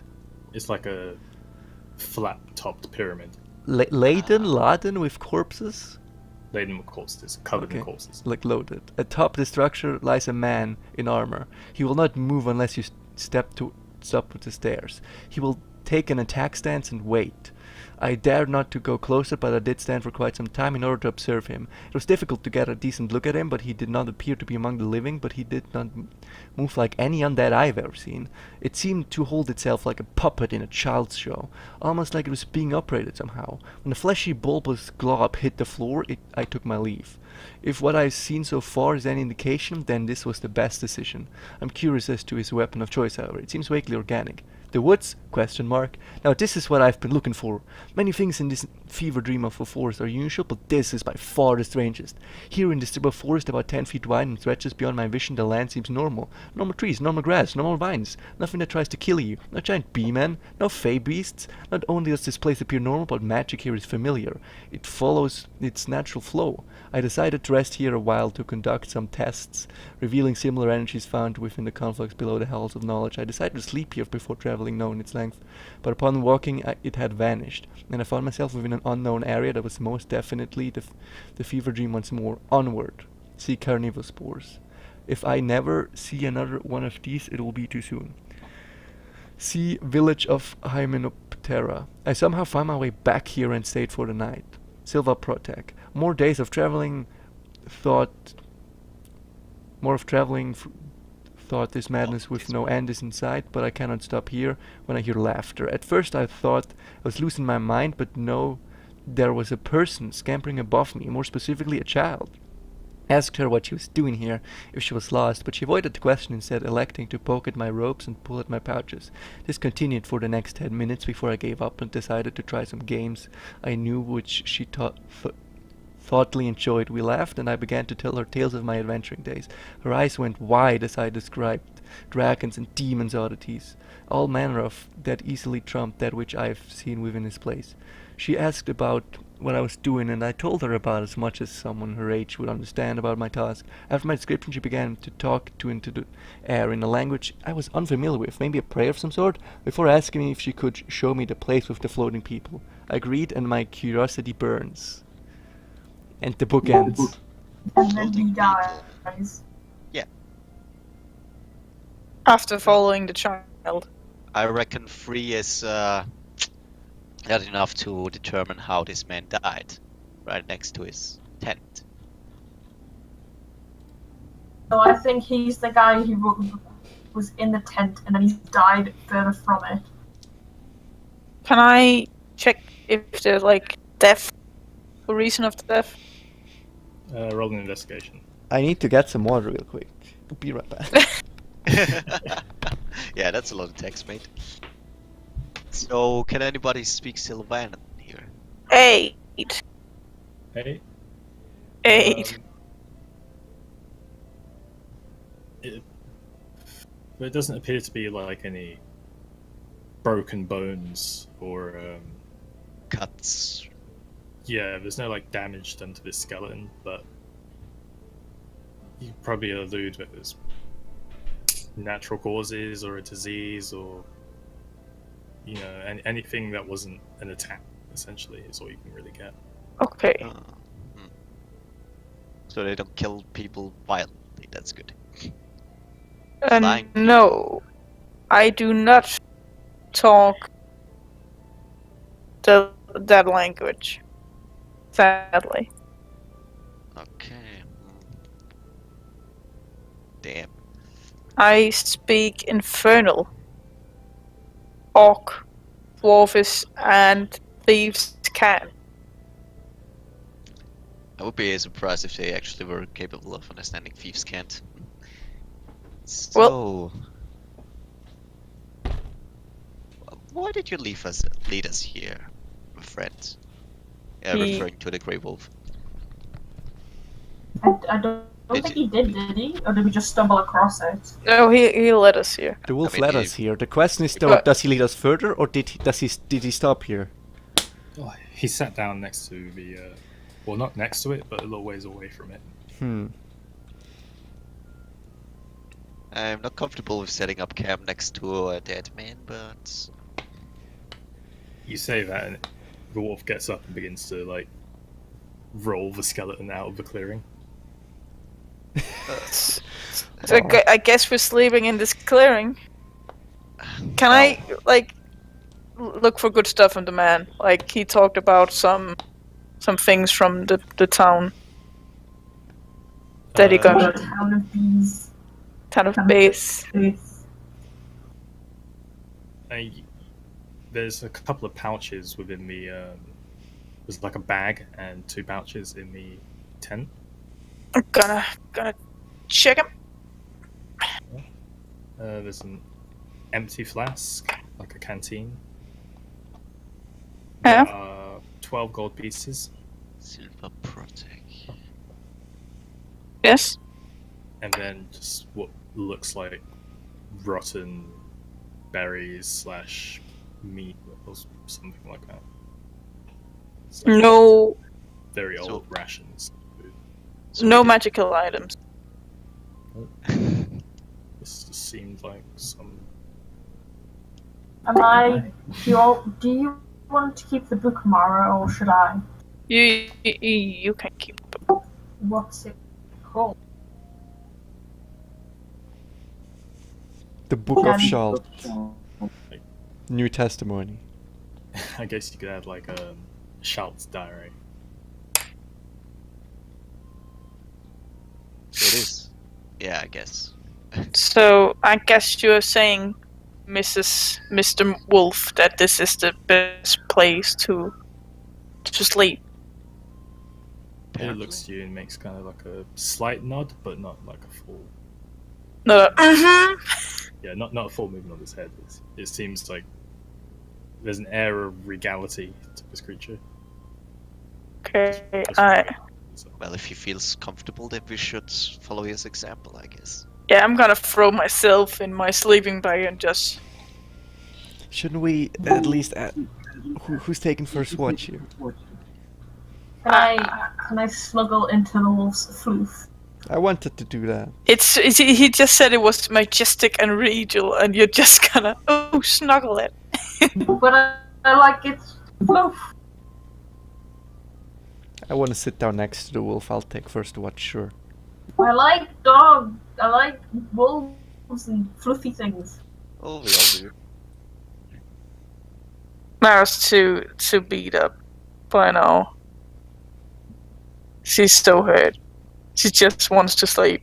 A full night's sleep. Save you for Garth. It's been much for him. What? Like, Mara has been dead like 2 times. And the last. Yeah, few yeah. Everyone hours. goes to sleep. Toriel takes Yeah. first watch, and then after 4 hours, Tiffany. And then. I mean, not in terms of damage, just a little bit much to process all this information. A wolf, then actually finding these undeads. A fucking mermaid trying to murder us. I think we usually Man, do won't that you much kick me, for father? Sorry. someone like him. So everyone begins to prepare for a rest, bunkers down and such, pulling out sleeping bags and resources, eating your rations if you've got them. Yeah. I would say between Garth and Toriel, you both lost 1 day's worth of rations and feeding. Oh, certainly. Okay, so you guys take 2 off for eating now. And yeah, roll me a perception check, Toriel. That's you. Hang on, I gotta find rations. I don't know. There should be like a big numbers. There it is. Perception. Give me 1 second. I shall gladly oblige with perception checks. 7. So, okay. So you sit down, everyone takes their naps, their long rests and such. About an hour and a half into your watch, the wolf stands up and he just begins to walk off. Does the wolf getting up make me fall and hit my head and wake me up?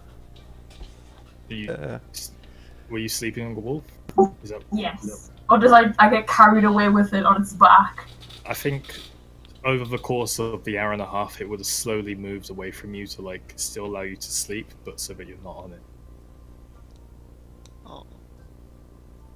I don't want to lose the wolf. Me neither. No. Oh.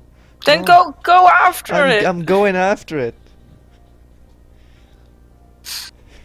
We're all asleep, Luke. What are you gonna do? I'm gonna talk to it. So is that a no on the offer of companionship? I'm. It looks to you and gives you a slight nod again.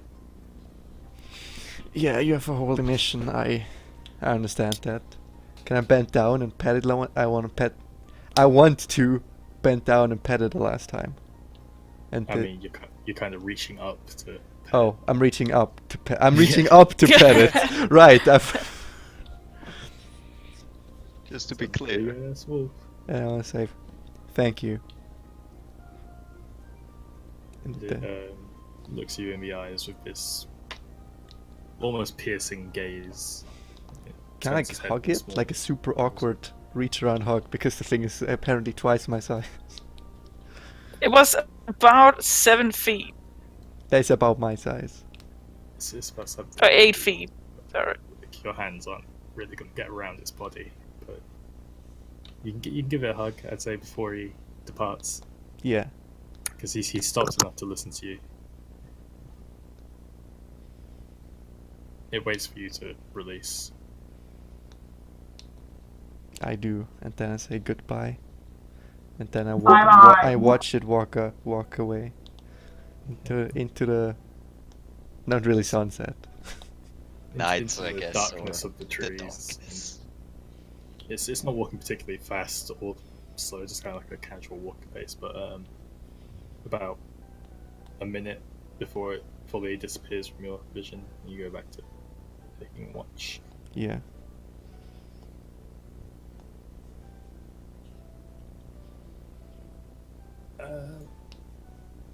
So as you go back to returning, what was that, 7? Yeah. So yeah, there's about another half an hour goes by before you notice on the edge of the clearing, down one of the trees, there's just a small, well not small, it's about the size of a football, red glow that begins to move down the side of one of the trees. Like, it must have been already coming down the tree, but it kind of curls around the bark into your view. Before it comes into the clearing, it begins to crawl across towards the sleeping people. Can I stomp towards it? Okay. Shoo. Yeah. Or at least, or before I do that, at least check what it is. Was that insight or something? History? Perception. Perception? 7. What's if with this 7 on perception? I mean, it looks like a glowing spider. What the fuck? And as you stomp towards it, if this would work. Come on, let it please be a sentient spider. Yeah, one that doesn't want to kill us. I mean, there are insectoid people, wasps, bees. Yeah, but they were much larger. This thing is how large? Well, you said it wasn't that small. How small? Size of a football. It's really a It's football. alright, size of a football. Ah. Alright, you can deal with that. That's a pretty fucking big spider. Yeah, I'd rather not though. Yeah, that's just like the size of its abdomen. Oh! See, I don't mind small spiders, but if it's bigger than like Yeah, definitely. a hand, then I freak out. Definitely, yeah. I mean, Like, everybody if the would be spider quite was on the shocked. floor, I'd say, be like, oh, there's a spider. But if it was like right next to me, I'd be like, Ugh. one fell next to me while I was in the shower, and I didn't actually freak out. I just kind of looked and went, oh. Oh, it's a spooder. Oh. It's just an oh. I didn't freak out. I just went, oh. Ah, I see. So you've Yes. come for me now. I have been waiting for. Finally, Lolov.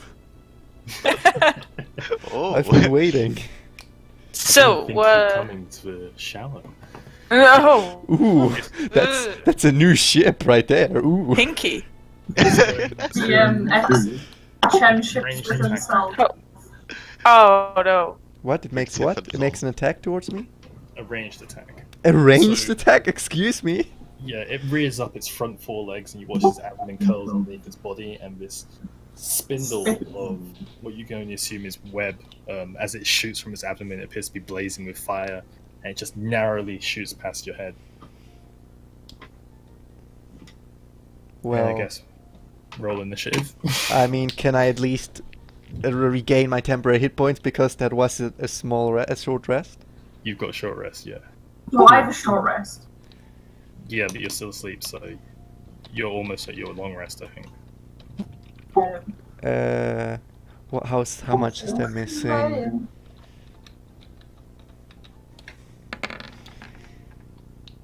Chen, do I have 40 or 45?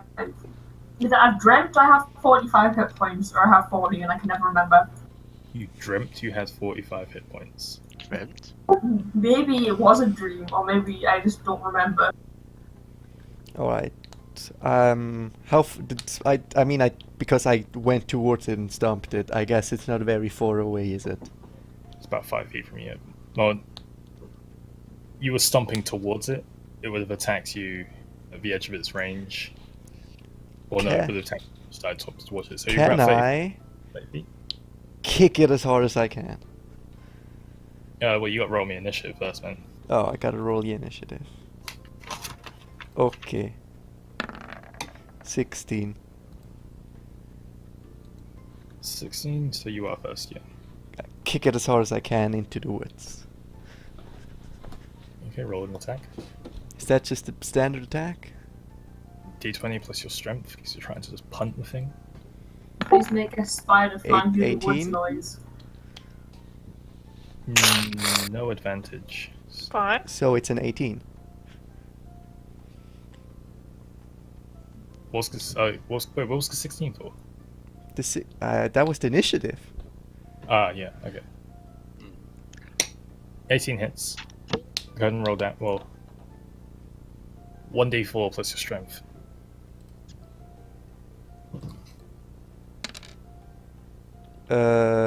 Six? So you run up, you kick it. No, with, wait, I rolled twice for some reason 8. Okay, 8. So you run up and boot this thing, like square in. How it's still like the front of its body's lifted up, and you run up and jam your boot into the bottom of its body. It's gonna make a strength save. You kick it 5 feet backwards. That's all. And it's not a very weak creature. But yeah, it's going to, on its turn, see if it gets its tings back. It does, so it's going to make another ranged attack at you. Which is going to be 16 plus 5, 21. That does hit me, sadly.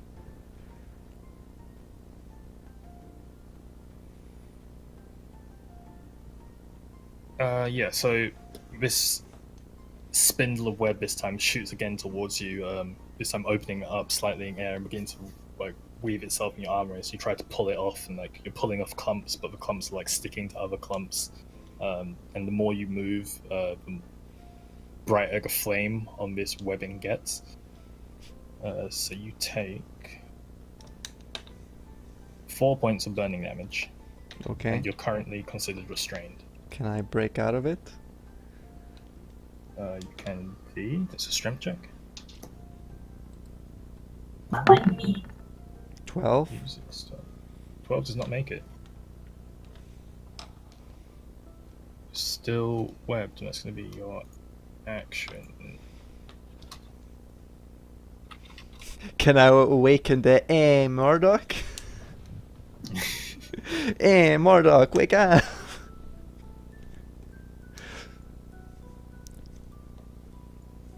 So when you're restrained, your speed is 0. Yeah.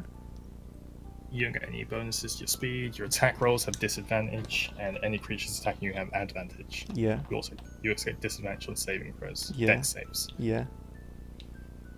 So it's gonna go ahead and make an attack at you with its flaming bite.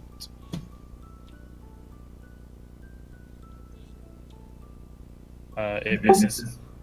Okay. Then I would like to use an inspiration on my strength check to break free. Go for it. You want to break Break free. Fucking- I want to break free. Wait, what's... I forgot. Okay, let's see here. 14 is the highest. 14 does succeed. Hey. Can I... I mean, that was the Break, entire so action, you so won't can I have my movement to stand up? Sorry, I also should have said that at the start of your turn you should have taken another 5 points of fire damage. Okay. Just from still being webbed. Okay. It's on the floor now. You've Okay. torn off a shot, thrown it on the floor. Okay. Then I have my movement to stand up, right? You weren't on the floor. You were just restrained. Oh. you- So I can't attack it though in this turn. No.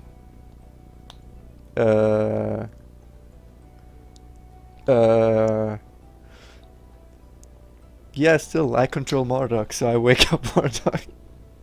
I go that's over to Marduk. unfortunate. Is that is waking up someone an action? I mean, Yep. it's a free action to kind of talk. It depends how deep in his sleep he is. Is that a roll you make? I mean, it's D20 plus his wisdom modifier, which is 4, I want to say. Let me check. Marduk, Mavis, is plus 3. Mavis? Alright. Anyway, I'll try and do that. I walk over. Well, actually, how far away... how far away is Marduk from this creature? If you walk over to Marduk, you'll be out of range to come back into this creature next turn. I approach the edge of like 30 feet away from it towards Okay. Marduk, and I'm like, Psh, Marduk! Hey, me. It's Hey, me, and Marduk. then it's like, shut up, Tony, leave me alone, let me sleep. I don't want to. I don't want to get off. Yeah, he wakes up. He's like, what? Cool, then he Wait, rolls initiative. What's Did his you just do it, dexterity? Jen? Did you just do the wah? Wah. Where? What's his dexterity? He's coming in at the end of the round. Cool. So you wake him up and he's like, hey, it's around. So is his turn now or next round? After the spider. Okay. Alright, that was before the spider, I forgot about that. You've got free action if you want to say some shit to him other than Oi Marduk. I think you've got 6 seconds worth of speech. Can you hit that with your, the one singular attack you can do? This is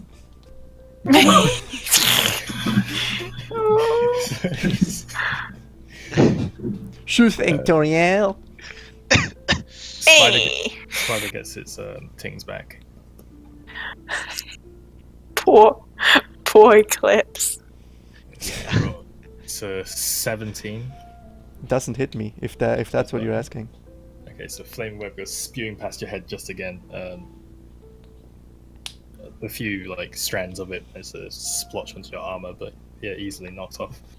Now it's Marlock's turn. What's Marlock doing? He uses his Eldritch Blast because that is actually the only thing he has. Okay, roll to hit. It was +5, you said, and then after I see this, it's a 17. Does that hit? 17 does hit. Cool. We 2d10. Dealing 2 damage. Marduk is actually a useless person. He's trying, okay. As he gets up, like rubbing part of the sleep out of his eyes, he points towards it again, and these 2 streaks of bluish eldritch energy go flying across the battlefield, snaking across the floor, smacking the spider straight in its abdomen. You watch as like bursts and spouts of flaming, not quite magma, but on that level of goop begins to pour from its form. And then I would like to run up to it and hit it twice. Go for attack. Okay.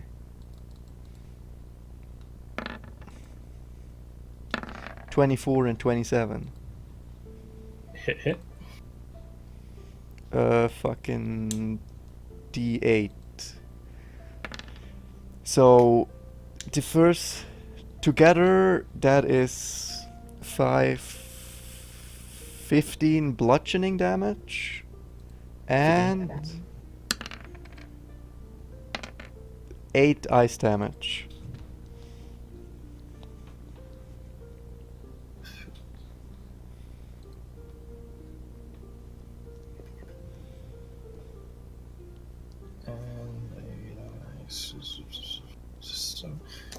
Okie doke.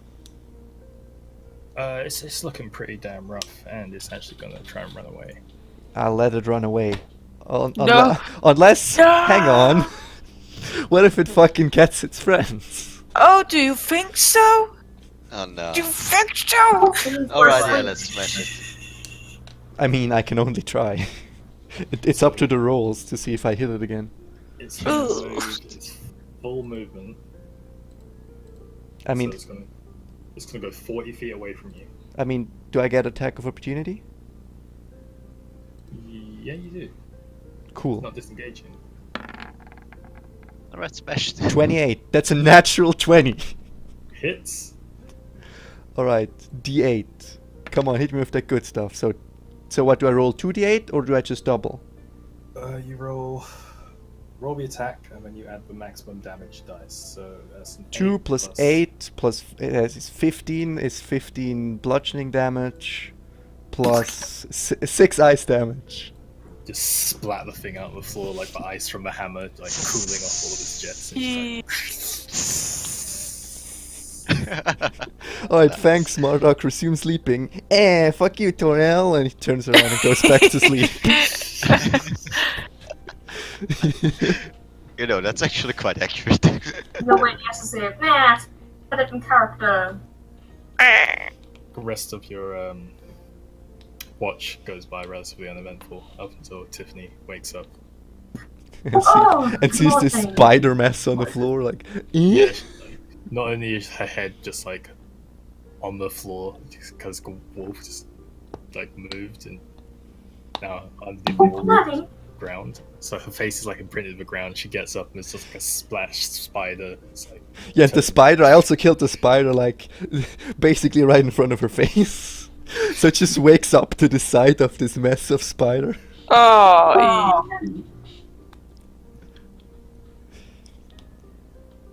Oh, I have told tutorial. No more sleep slaying. Go to bed. You're right, Tiffany. Thanks. Good night. And I go to sleep. okay. Tiffany, can you go ahead and roll me some perception? the pa Snapshot. there's no pa on my. Advanced. No, I'm proficient, so I get +3. I got 19.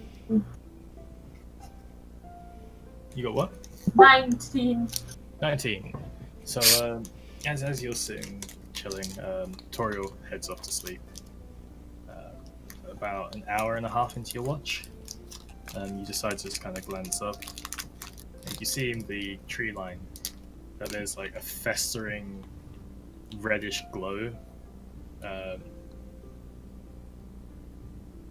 you can vaguely see like the occasional long spindly leg that resembles the squished spider, but it's about 90 to 100 feet up in the tree line. Right. But it looks like some kind of nest. Oh dear. Both, why didn't leave us in a good place? I just keep an eye out and see what happens as time goes on. Yeah. So,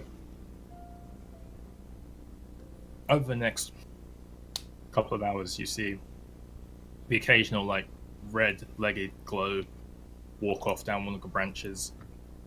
A couple of them crawl away from trees and such. But from there and up until the end of the watch, none of them appear to come down. Right.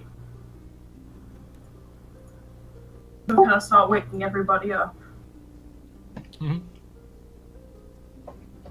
I wake up, So do we all wake up fully rested? sure, I was gonna wake you up one by one, but never mind. I mean, all I just want to know that. You can do that. You can do that, Tiffany. I just want to know if we wake up fully rested after whatever you do. You all get the benefits of a long rest. Cool. Okay.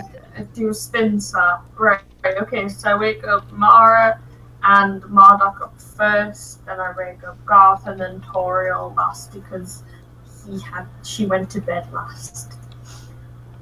Getting How a few considerate. more seconds of sleep.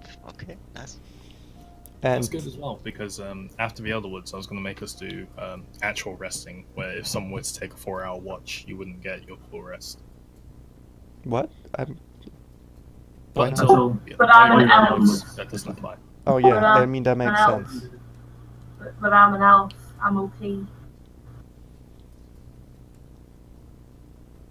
She's So an elf technically and we have she's to have a so- total of okay. 12 hours of rest to have everyone rested. I get that on a Yeah. t-shirt. I'm an elf and I'm OP. I don't need to sleep. So, what happened out here? Oh, well, first of all, the wolf left. He had to get back to his job, I guess. Oh, right. And then a spider attacked. Don't worry about it. Well, yeah, It would appear that the spiders are above us, but none of them have posed a threat towards me. so when did Yeah, the other so- one attack? As she points them out to you guys, look up and there's about 10, maybe 15 of them that you can see, like, individually. Oh. But they're not attacking. Not at the moment. Okay. I suggest eating, packing up, and go as slow as possible as the book indicates that we should. We could eat while walking. Sure. All right. Yeah. Okay. By the way, did But- anyone wake Eris/Larissa up? Certainly. You can do, now that you've pointed that out. Hey Garth, go wake Eris up. Eris. Hey. Who wants to wake Larissa up? Because I sure do. So you wake up Eris, who has, like, rolled out of her sleeping bag. He's kind of Oh. starfished on the floor. Okay, I guess I will go wake up Larissa. Oh, always cute in a way. That's familiar to how I sleep. Starfish. Full starfish. I don't move. You wake up Larissa, and she's, like, sits upright instantly and is, like, ready to attack something. And, like, you see the recognition in her eye, but she still almost follows through with a punch. Of course she does. Of course she does. Hey, guess what? This time you can wake up without all hell breaking loose. I still don't know what the fuck happened. Like, I was just trying to take a rest, and then there's a wolf. Apparently, we followed the wolf. Like, does anyone want to explain anything? And what is that? And she like points to a spider on the floor.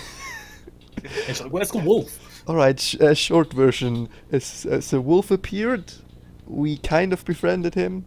There are some stories that he's in it. What were the stories, Chen? The stories Vay told you were just like child stories, like kid stories. That. Then So he attacked the shadow demons. We killed the shadow demons. We followed the wolf because he was a nice wolf, and then we rested where he showed us the rest of Shalt, I guess. And then in the night a spider attacked. Shout? You know Shalt, right? Sheltier, Order of Sheltier. The wizard guy. Yeah, I know him. Yeah, his remains were here, No, and now they're over there. wasn't it just from the Order of Sheltier? I thought this was the Shalt. Yeah, because when we were searching his camp, it said shelf. You're telling me the greatest wizard Trymir has ever seen is dead here. Unless someone stole his belongings. Unless that's and not then- him, and I point over to the dead corpse where the wolf kind of put him to. Someone could have stole his belongings and used She's gonna them. go check out the corpse. She crits on her investigation. She's like, "This isn't Shal. This guy's like 19 years old or something. Oh, It's a fucking kid." Well, he's from the Order of Sheltier. If Tiffany if you will be so kind to show her the book. I'm 19. Just saying. Yeah, I'm sure he must have picked this up when adventuring. So she glances over the book, looking for a couple of pages, like skipping big words. And Me too. she like closes. She's like, "You mind if I hold on to this?" I mean, I was hoping to continue his studies by writing in the rest of the diary. I mean, what would you need it for? It's just very interesting. I know a few people who might be interested in this. Would you be upset if I said no? Why would I be upset? Well, I'll keep a hold of it for now, because I was hoping to continue writing in it.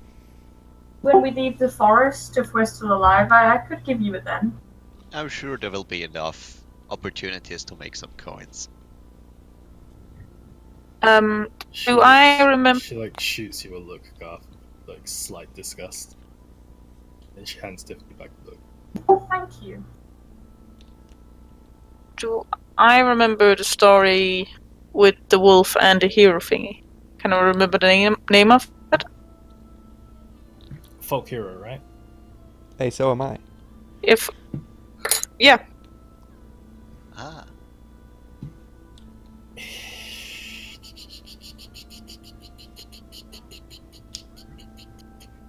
I can't spell that. Sorry.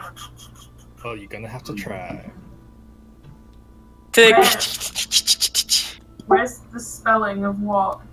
His name's Artorius.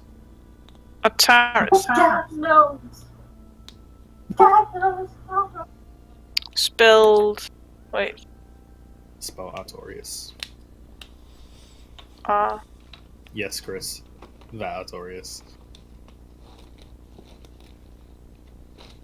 A-R-T. Like O-R-I-A-S. Wait. R-T. A-R-T. Yes. O-R-I. O-R-I. Yes. A-S. Okay. Artorius. Just gonna write it there. Okay. Do I remember like any extra information about this folk hero? Now that's gonna be a history check. Shit. 11. Not too much else from what they told you before. About this hero traveling the lands with his wolf companion, slaying and protecting people from the remnants of the Shadow Guardians. Yes. You remember a couple of the stories containing like tales of his sword and like how it left streaks across the battlefield and such. Oh, this Yeah. why one shadow? Yeah. Bye. Nothing apparently. I did the thing I had to refresh to unmute. You guys in Don't Starve? No, D&D. we're in D&D, which is essentially the same thing. Be the same thing. Guys, Any story I have at Little story bit is shadow. vanished? Not really. The stories are the kind of happy stories, kid stories. Okay. He's Okay. he's a hero. He's here. Yeah. Of course he's a hero. Okay.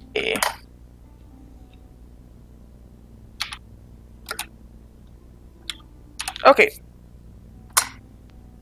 I guess we should pack up now and keep on going. Preferably in the other direction than the spiders. agreed.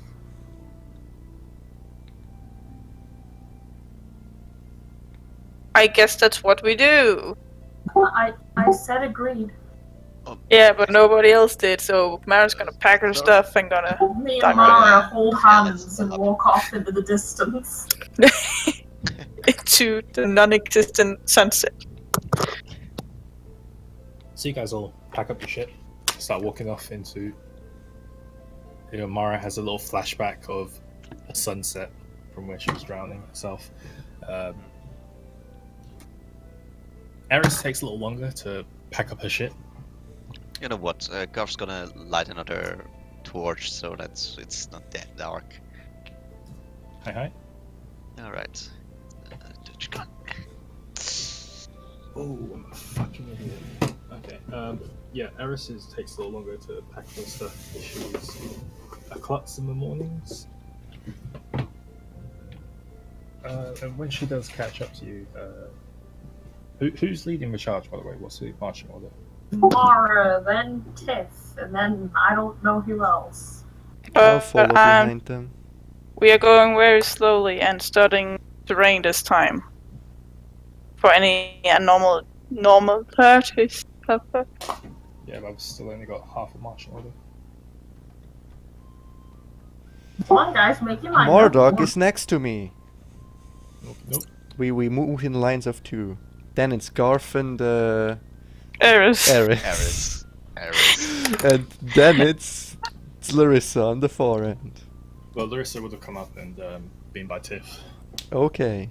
That's right, she Oh, yeah. likes me. Alright, then I make the rear guard. Fair enough. Okay, so when Eris does catch up, she like tugs on your armor a bit off to kind of get your attention. Yeah. She's like, were those guys talking about Shal earlier?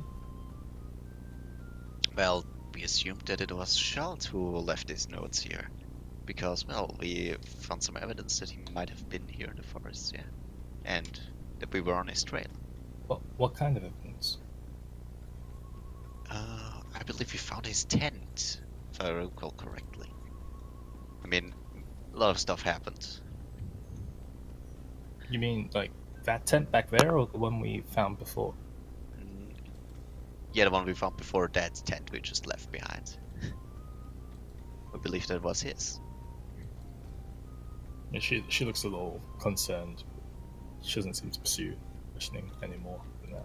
Can I talk with Mara while we're up ahead? Of course you can. Okay.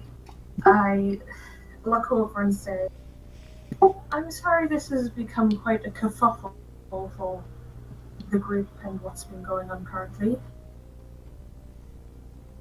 Oh, Yeah, hopefully it's gonna be okay.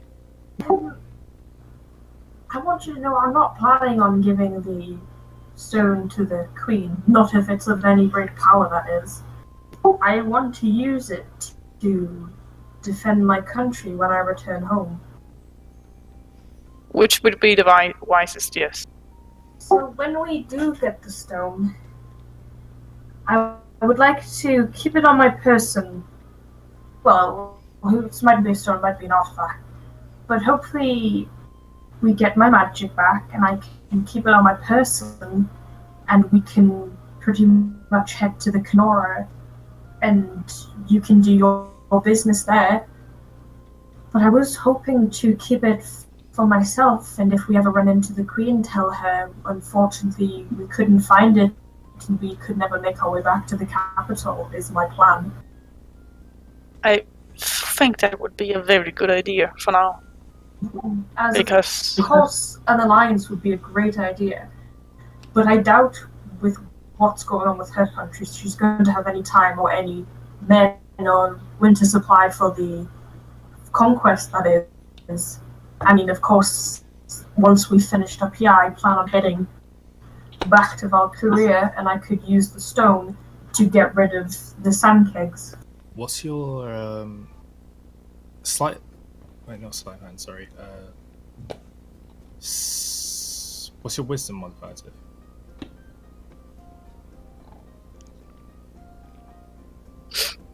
My wisdom is +2. +2, so 12. Larissa rolled a 15 to overhear that. She's going to pipe in and be like, what about the mage? And she kind of motions towards the back. Eris? Yeah. she seems to be able to Oh, mold, if you get my grip. the thing is, I have an idea of what we could do.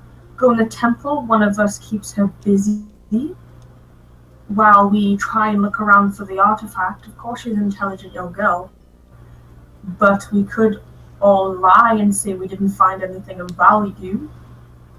Of course, she purchased her alliance to the queen, but she doesn't come from much money, and we might even be able to bribe her. Of course, she's a lovely girl, and I'd hate to do that, but my country comes first before Trymir. But maybe she could be some use for the Knoa.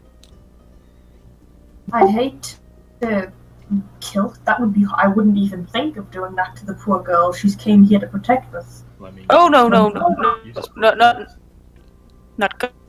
gonna kill her, but you know, if we could get her to join. She's useful as livestock to the Kino. Yeah. Well, I don't think she'd be too hard to take out, though. I mean, she's got some pretty big spells, but we all rush her, right? Well, she's gained our trust, I imagine. So anything we tell her, she's probably going to agree with. Or we simply find the temple, someone distracts her while I take the artifact, say it's of no use, or say I have my magic back, the item's pointless now, or just lie about getting my magic and feel defeated, and then we just leave. Or we get a fake artifact and pretend that's what it is. We could do many things, or we could have her stand guard outside the temple when we go inside. I preferably wouldn't want to kill her. I want to be paladin. What? I want to know the other thing, but I don't think first off agrees, and then there's Chariel, who I also think is against killing an innocent soul. We could have her stand guard. That's an ideal idea, because we could have her and one of you guys maybe stand in front of the temple. How close I am to this conversation. We're walking in rows of two, so pretty close. roll a 20. Alright, Luke, I'm not being funny, but this is supposed to be like a private conversation. I know you want to hear in, but it's... No, I don't. The thing is not that I want to hear in. The thing is that we're walking in rows of two behind one another, and you straight roll up a D20. talking about murdering someone. I'm 13. not talking about murdering anyone. The DC for listening to this conversation is 12. It goes Okay. up by 1 every row back. And My because everyone's wisdom- talking to Garsh, isn't trying to hear this. Yeah, this is So I supposed can to- hear it. Well, yeah. Okay. Since Larissa joined, you can hear. Right. But that's my idea anyway. I want to take it for myself. Yeah.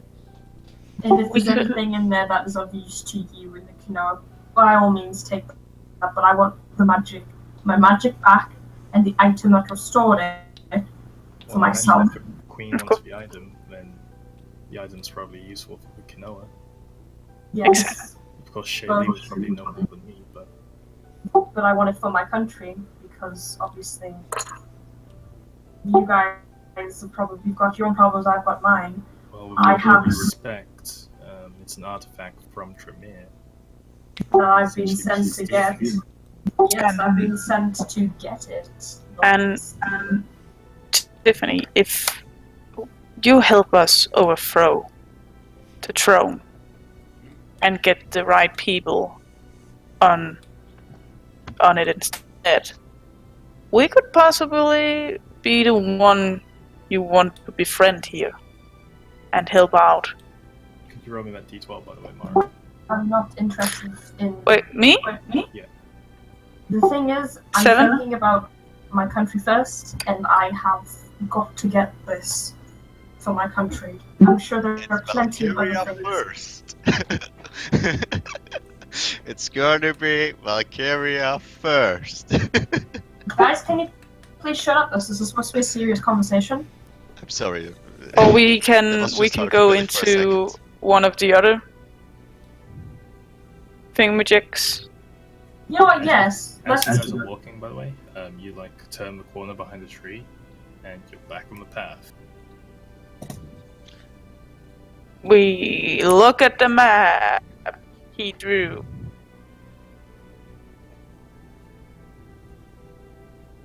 And You look for the same spot as to where he went back in.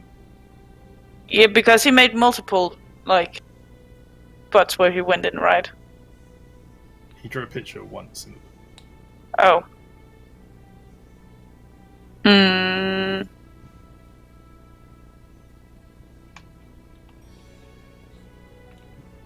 Well, I assume we're near the entrance, right? Or where we first went into the forest, at least, because that's what the book said. we can maybe also find our horses. Oh wait, no, we can't because the thing is moving. Yeah, our horses are fucking gone. Once again, I'm still not in the reach of my horse, right? we are. It would have vanished. 6 miles, right? Yeah, Or was it 1 mile? I think it was 6.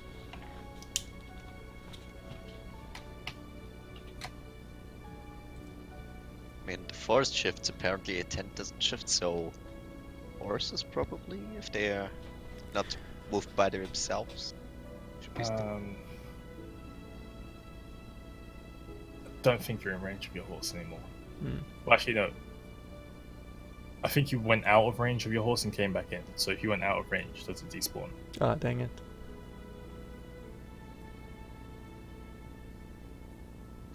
But should we still try to look for the temple now? We have some kind of guidance, or should we get the fuck out? I mean, as far as I see, this spell only says if it's within 1 mile, I can communicate telepathically. I don't know if it disappears beyond 1 mile. Pine Steed, right? Yeah.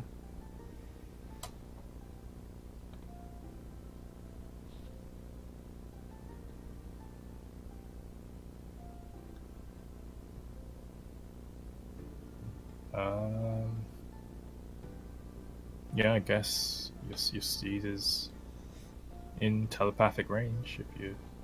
I mean, yeah, so the horses were there, right? So, want to make... You're asking your horse for horses, but the other horses are there. Sure, Yeah. yeah.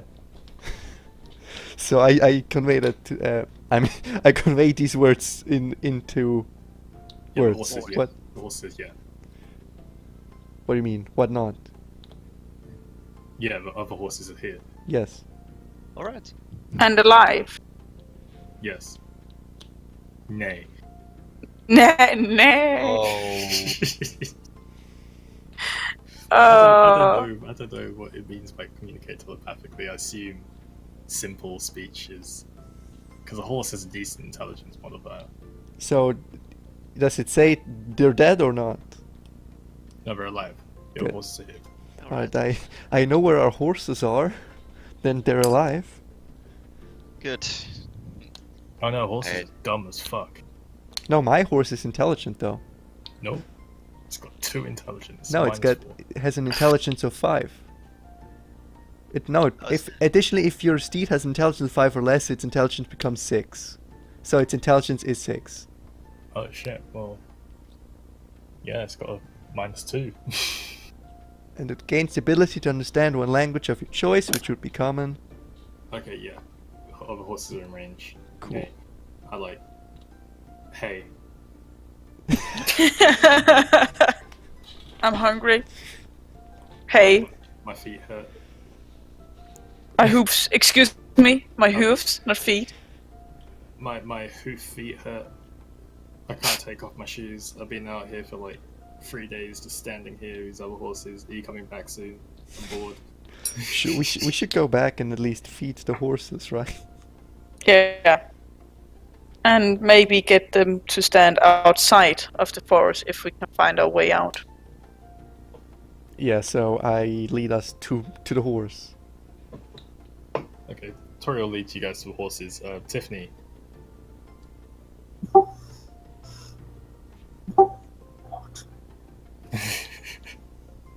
I'm sorry to cut you off, Phil. I was just telling you guys that you got back to Kapath, but if you want to continue that line of thought, because Larissa is still interested. No, I want my magic back, and I want something to help my country. All right. Garth's gonna try to. Shut up, Garth. I'm talking to Larissa. Okay, wait. Can we go? No, the thing is, I overhear your conversations, and Chen has to kind of hear your conversation.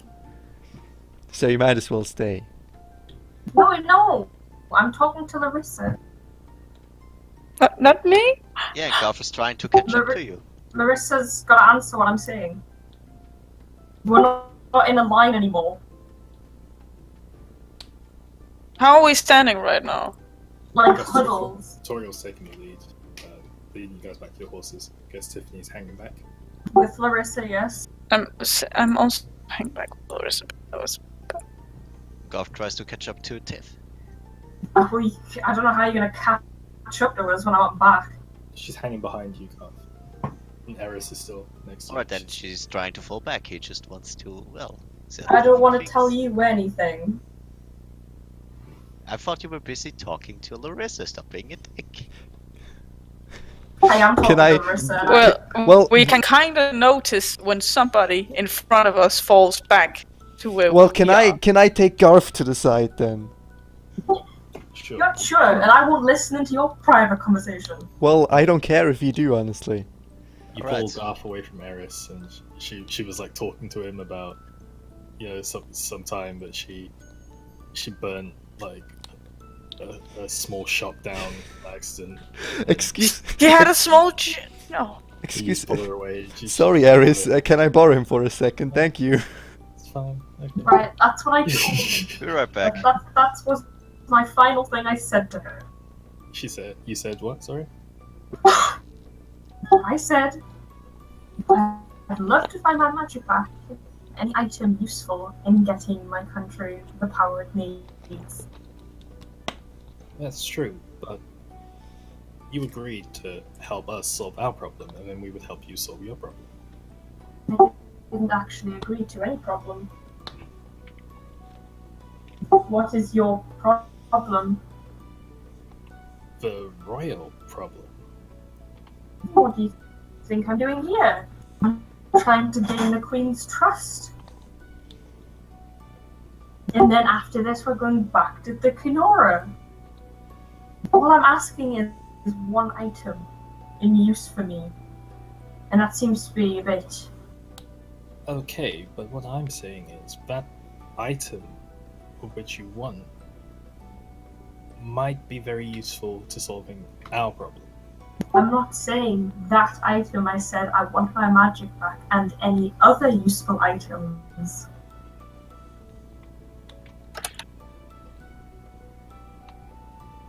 She puts her finger and her thumb like on her forehead and just like rubs her temples a little bit.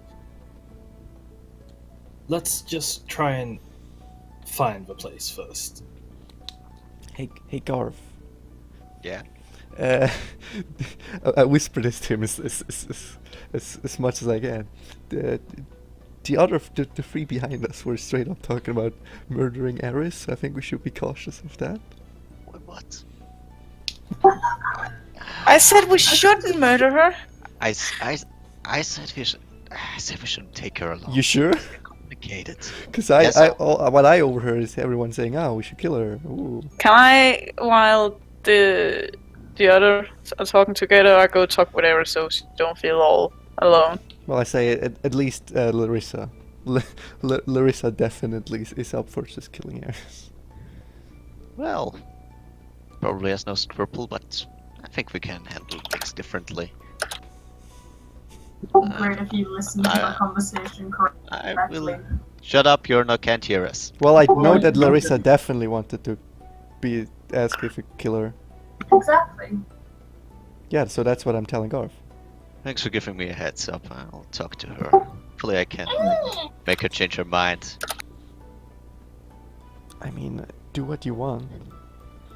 I tell you, this girl is no threat. She's, yeah, smart, but also quite naive. I mean, Mara still intends to win her over, right? I don't know what Mara tries to do. Probably should. We should probably investigate that also. Probably steal. Hang on. Probably steal some chest plate again, and then back in game. You know, what do you actually think about all this revolution stuff? This is too beyond my understanding. I thought it's just. Well, it seemed like the Kinora was a very simple group of just thieves. But apparently they truly believe the cause, and it's only Cillian that's a thief. Everyone else wants to make Trymir a better place. And I think neither ruler is doing a good job at keeping it stable, so maybe the Kinoa are doing the right thing? I think, as far as I'm concerned, people in the Kinoa are just the same people that used the system before to exploit everything. And they just want to secure the power amidst the struggle. You're having a fact misunderstanding right there, if I may say. If I may say, this is our character's Yeah, excuse me. understanding of the world. Yeah, that's okay. But one I know for sure. We have to side with one or the other. If, let's say, the Queen gets overthrown right now, and it turns out we were involved with the Kinoa, we will be in trouble. And if the Queen crashes the Kinoa and finds out that we were involved with them, you know what I mean. If we do not decide now, and one of the side wins, we will be seen as traitors, no matter who wins. Well, the We Queen. have to make a commitment by now. I'm not a traitor. I'm not. Well, I can't talk about the King, but the Queen seems very. I think we lost the favor with the King. I mean, we were his men who Yeah, prisoners. but the Queen seems kind of self-absorbed. Doesn't I don't know if she could rule this country well. I have no idea. The What thing about is, I don't know much about the Kinoa either. How good they would be, or that so-called king they're looking for. I actually think the Kinoa are our best choice. Probably. So I guess we'll just keep doing what we're doing. Exactly.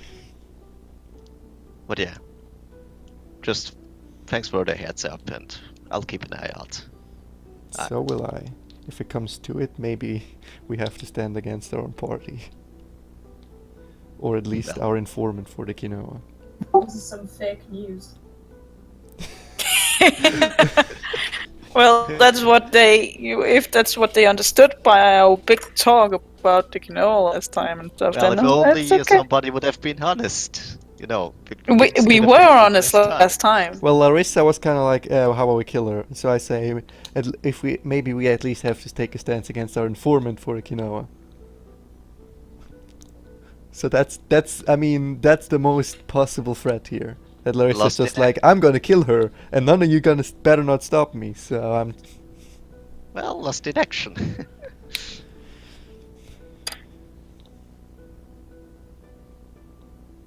Oh yeah, besides, for real, sooner or later you kinda have to kill her, I guess.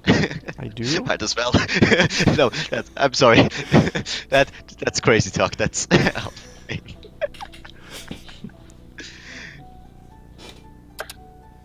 But yeah. Garth tries to catch up to Tiff. She's behind us. Stop saying that. Yeah, so you drop back and these like Larissa is just I mean not Larissa, Eris is just going off at fiends, just like so I took it. I'm like, what a oh naughty my girl. God. So she what Oh. now? She played Yeah, pranks on her, Oh. I don't know, fellow students or something along those lines. Well, you don't know. You didn't hear in. You had your own conversation. So I had I my go back conversation. over to Eris Eris. as well. We make the free front mans, and then the other three make the free back man. Okay, Tiff, so, may I have a word with you? Wait, who? Tiff, you're still here? Oh, he's talking to me? Okay. Yeah. Yeah, because your opinion actually matters. Surprise. The conversation and the rudeness. I don't want to talk to you if you're being rude to me. Talk to the hand.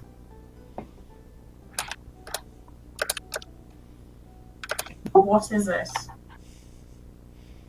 So, about that artifact, I was thinking, what about if you just kept it for yourself to solve your trouble if you're in your country? What if? You could, well, defeat the Sandcags and return into this country with your army, expand your borders, pacify this area. Oh. Did you hear that? It's my hand slapping against my Yeah, forehead. believe it or not, that's a fucking joke. Garth is asking you this because the previous conversation you had wasn't shared with the group. Yeah. So this is my hand slapping my face for your stupidity. Did you not hear the sarcasm, Luke? This is my hand slapping my thigh with laughter because you don't get sarcasm. Oh. I replied with, what if? It all depends on how things unfold. What do you mean by that? Well, exactly what I say. It depends how everything unfolds. I don't think we can actually take any chance. We need a clear strategy by now. Let's say, just imagine the Queen gets overthrown by the Quinoa by now. And they find out that we, well, died with her. Well, how does that make us look? It doesn't make me look like anything because I'm not part of this country. Well, how does that us make look then? And on the other hand, if the Quinoa was to be caught by now, and, well, they find out that we were part of it, or that we conversed with it, and kept it a secret from the Queen. I've Also never fun. been a part of the Quinoa. I didn't agree to anything when it happened. I just wanted to help out everybody in the group, but I don't remember signing any contracts or anything like that. For me personally, I've said many times I'm not really Do you think- bothered. Do you think the Queen or our allies at Quinoa have any concern for this? They will literally just stamp us, mark us as traitors. We have to decisively make a decision about who side we're on. I'm not on Anybody win? anybody's side. I'm on the side of my country. Of course, you need to. Oh, that typing though. I need to be on the side of my country, but for now, I have to be in a group for safety reasons. A wise man once said that the opportunist dies alone. That's very nice. Your little card house of lies and intrigue might come crashing down. That's very nice. But as I've just said, I unfortunately don't have any sides. I'm just here to see a way in which I can help my country, which would probably ideally be get my magic back and find any magical items I can in the temple which could help. There's probably more than one. And then be back on my merry way. Of course I'd love to help solve this country's problems, but I don't think anyone actually understands the fact that I have millions of people back at home. I can't pick a side. I only have one, which is my countryside. Of course, and I sympathize with this. But I don't think everyone else will be so understanding. It's either the Kanoa, the Queen, one or the other. No, I'm sorry, I choose my country. Out of context, Mara, you would have heard about that fire happened like a couple of years ago. And Oh, okay. it burned, like the majority of the inner ring. Oh, did anybody die? Quite a few people. Oh no, Eris! What the fire Ares Oh. caused? Naughty girl. But the thing is, the group is very disjointed. And people in this group are very greedy. I don't think Mara or Aris or Marduk are gonna let you just leave willy-nilly with your prize. The thing is, I talked to Mara and she seemed perfectly fine with me taking it until Larissa showed up. So I think in her heart of hearts, she doesn't really mind. But if the Kanoa heard that she let it go, I think she'd feel disappointed. And they'd probably be very upset with her. Marduk, on the other hand, I just look at him and he's just like gazing at the trees like, oh! Well, maybe we can still convince them. I'd rather not talk with Marduk about this personally because I don't think he understands. Surely. And he's not actually here, so I wouldn't actually be talking to Eclipse to hear his opinions. So I rather wouldn't right now. As you say that, Mordor turns towards you. It's like, eh? Jeez! My aim is get the stone, whether or not I get my magic, fair enough, but get the item and head back to Valkyria is what my goal is. Of course I want to help Trymir, but I cannot by myself. Especially with no magic and no training in, like, combat other than swords. Well, you have a fighter by your side. Well, I don't think I'd look very good on my country's behalf knowing that I overthrew another kingdom without letting my army know about it, or my advisors, or anyone in my continent know that I was planning on overthrowing a country, but then I didn't plant my flag in it. Well, in my Yeah, what if humble just opinion- Tiffany? We In my Oh, shit, humble Adam. opinion, you're probably already too deeply inwoven with with the woven, but well, Here's an idea. We overthrow the Kinoa, the king, the queen, and then implement Tiffany as the ruler, and then she just rules 2 countries. That's right, guys. well, that was Oh. just what that was what Garth just suggested: a military invasion by the Valkyrian army. Well, we can do Tiff's side quest to Valkyria. Tiff's side quest to conquering an entire nation. There's side quest to stop an entire war against another nation. I mean, I'm sure the Knorr would love the thought of having an army on their side, What but about- unfortunately, I cannot do that when my country's under attack. Well, also if there is a more pressing matter, what about Ares? She's a lovely girl. I think I'll tip her after this. I think she was just gonna agree to turn on her ruler. She isn't good to know about it. I will simply take the artifact and tell her I'll deliver it, and then something will just happen, and so she's, yeah. And you don't think the Queen will punish her for abandoning us, failing on her quest, or something along those lines? You I got to know don't her. know. It's one life for millions. Listen, I just want to make one thing clear. I won't let anything happen to her. She's innocent. Oh, neither would I. I don't want her to die. Alright. I'll believe you on that for now. And it's like, I don't have anything like killing in my country, so I'm not going to just kill a random lass. Alright. And Goff goes back to Aris and to relieve Mara from. No, I'm having fun with my new girlfriend here, you know. So you just scuttle along. You having fun?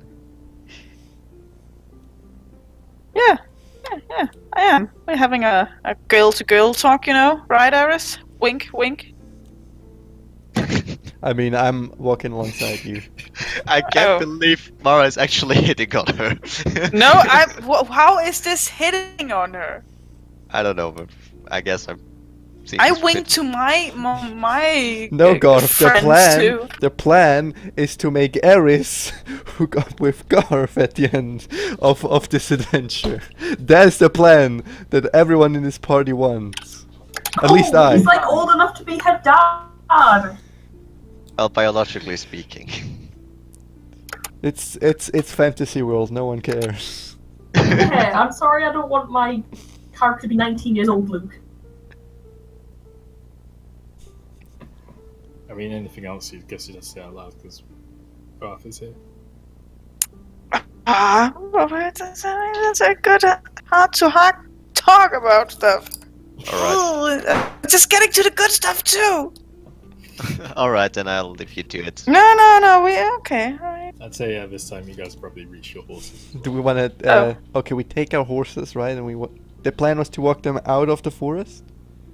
Yeah, so that we can like have a point where they are permanently, and not which we're having problem finding. So as of we the ride them out of the geograph. forest, and then we end the session. Guess yes. Okay, boss. I mean, it's just late. It's a It long is session. indeed. So it's okay. God, I want Sounds about right. pizza. So we try to find a way out. Yeah, I mean, you guys just go back down the path from where you hitched up your horses. It's not terribly hard, especially with you navigating forest. Yeah. Who was it? Did Eris was on Thingy's horse, Toriel's horse. can she? Doesn't Aris, you she wanna? have a horse? You think so? Didn't she have a horse? Did you guys buy her a horse? She I- didn't buy her own horse. I'm pretty sure she was sharing a horse with someone. Okay, I guess You you can can ride on share my my- horse because my horse is the most powerful one.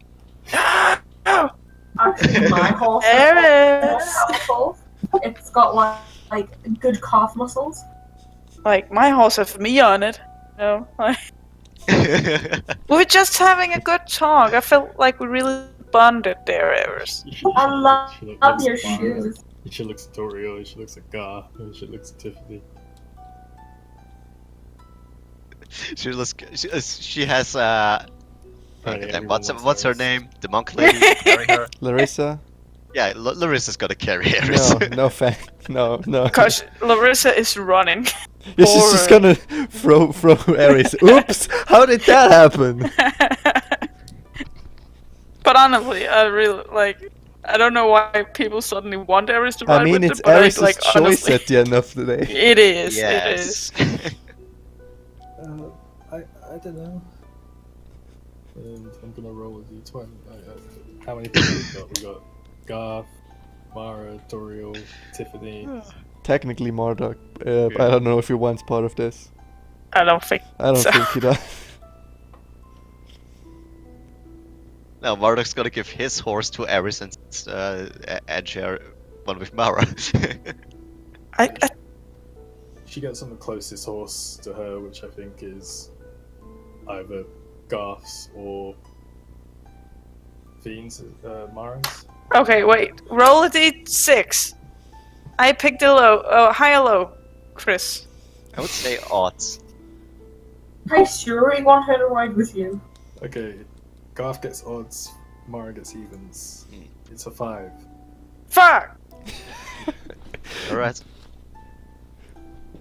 I was just having a good fucking talk. Oh, poor Mara. I mean, you can ride right next to the horse and talk. No, I don't like. It's a girl talk. I'm Like, a girl. jeez, I'm I a vagina. You can talk to me. don't. Tiffany, of course I can talk, but you want like I was getting some good information. You You're know? getting some spicy info. Yes, Getting some deets. getting You- some. yeah, how to blackmail her later. No. Like I whispered to who Tiffany is on Garth's horse now, right? No, I'm What? on my own No, horse. Eris I'm is gonna- on Garth's horse. If you're Garth gonna is on whisper Garth's to- horse. Everyone else is on their horses. It's gonna be a stealth check now. I don't know what this whole like colluded conversation thing that started going on is. Like, No. there's a mechanic for this. Roll a stealth. Fuck. Well, luckily What do you? I have 11.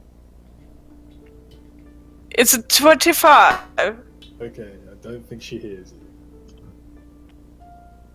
Does that mean I can keep going, or do I need to like roll a new stealth for saying that? Means say what you're gonna say. Okay, it's because you started talking a bit about the Queen and the whole murder that happened, and it could be nice with some inside info, which is something else than, you know, rumors. Ah. Uh-huh. But then Garth came and wanted Eris to ride on his horse and not my horse, It's so okay, you can talk with her later. I can. So this is really impressive. Amara's doing this. Her lips aren't even moving while she's talking to you. Wow. Wow. Amazing. Amazing. Wow. Wow. And we ride outside of the forest. Hopefully. And you do. And as you leave the forest, dun dun dun, you see down the road a company of around 12 guards and a large cart bearing the Trymir family logo. These fucking carts are everywhere. Wait, are these the guards or Sheltier? These are Trymirian Legion. They're wearing the long red cloaks. We've got the embroidered horses. We That'd be no, beautiful. no Do- warnings. do we see them before they see us? They see you guys see each other at the same time. I mean, they take up the full path, right? Yes, indeed. I mean, we can But ride off the path, be like, haha, look, we're nice, we're gonna ride around you. In We're gonna a leave big. it there. Oh shit! Yes, I can finally pee. Shit!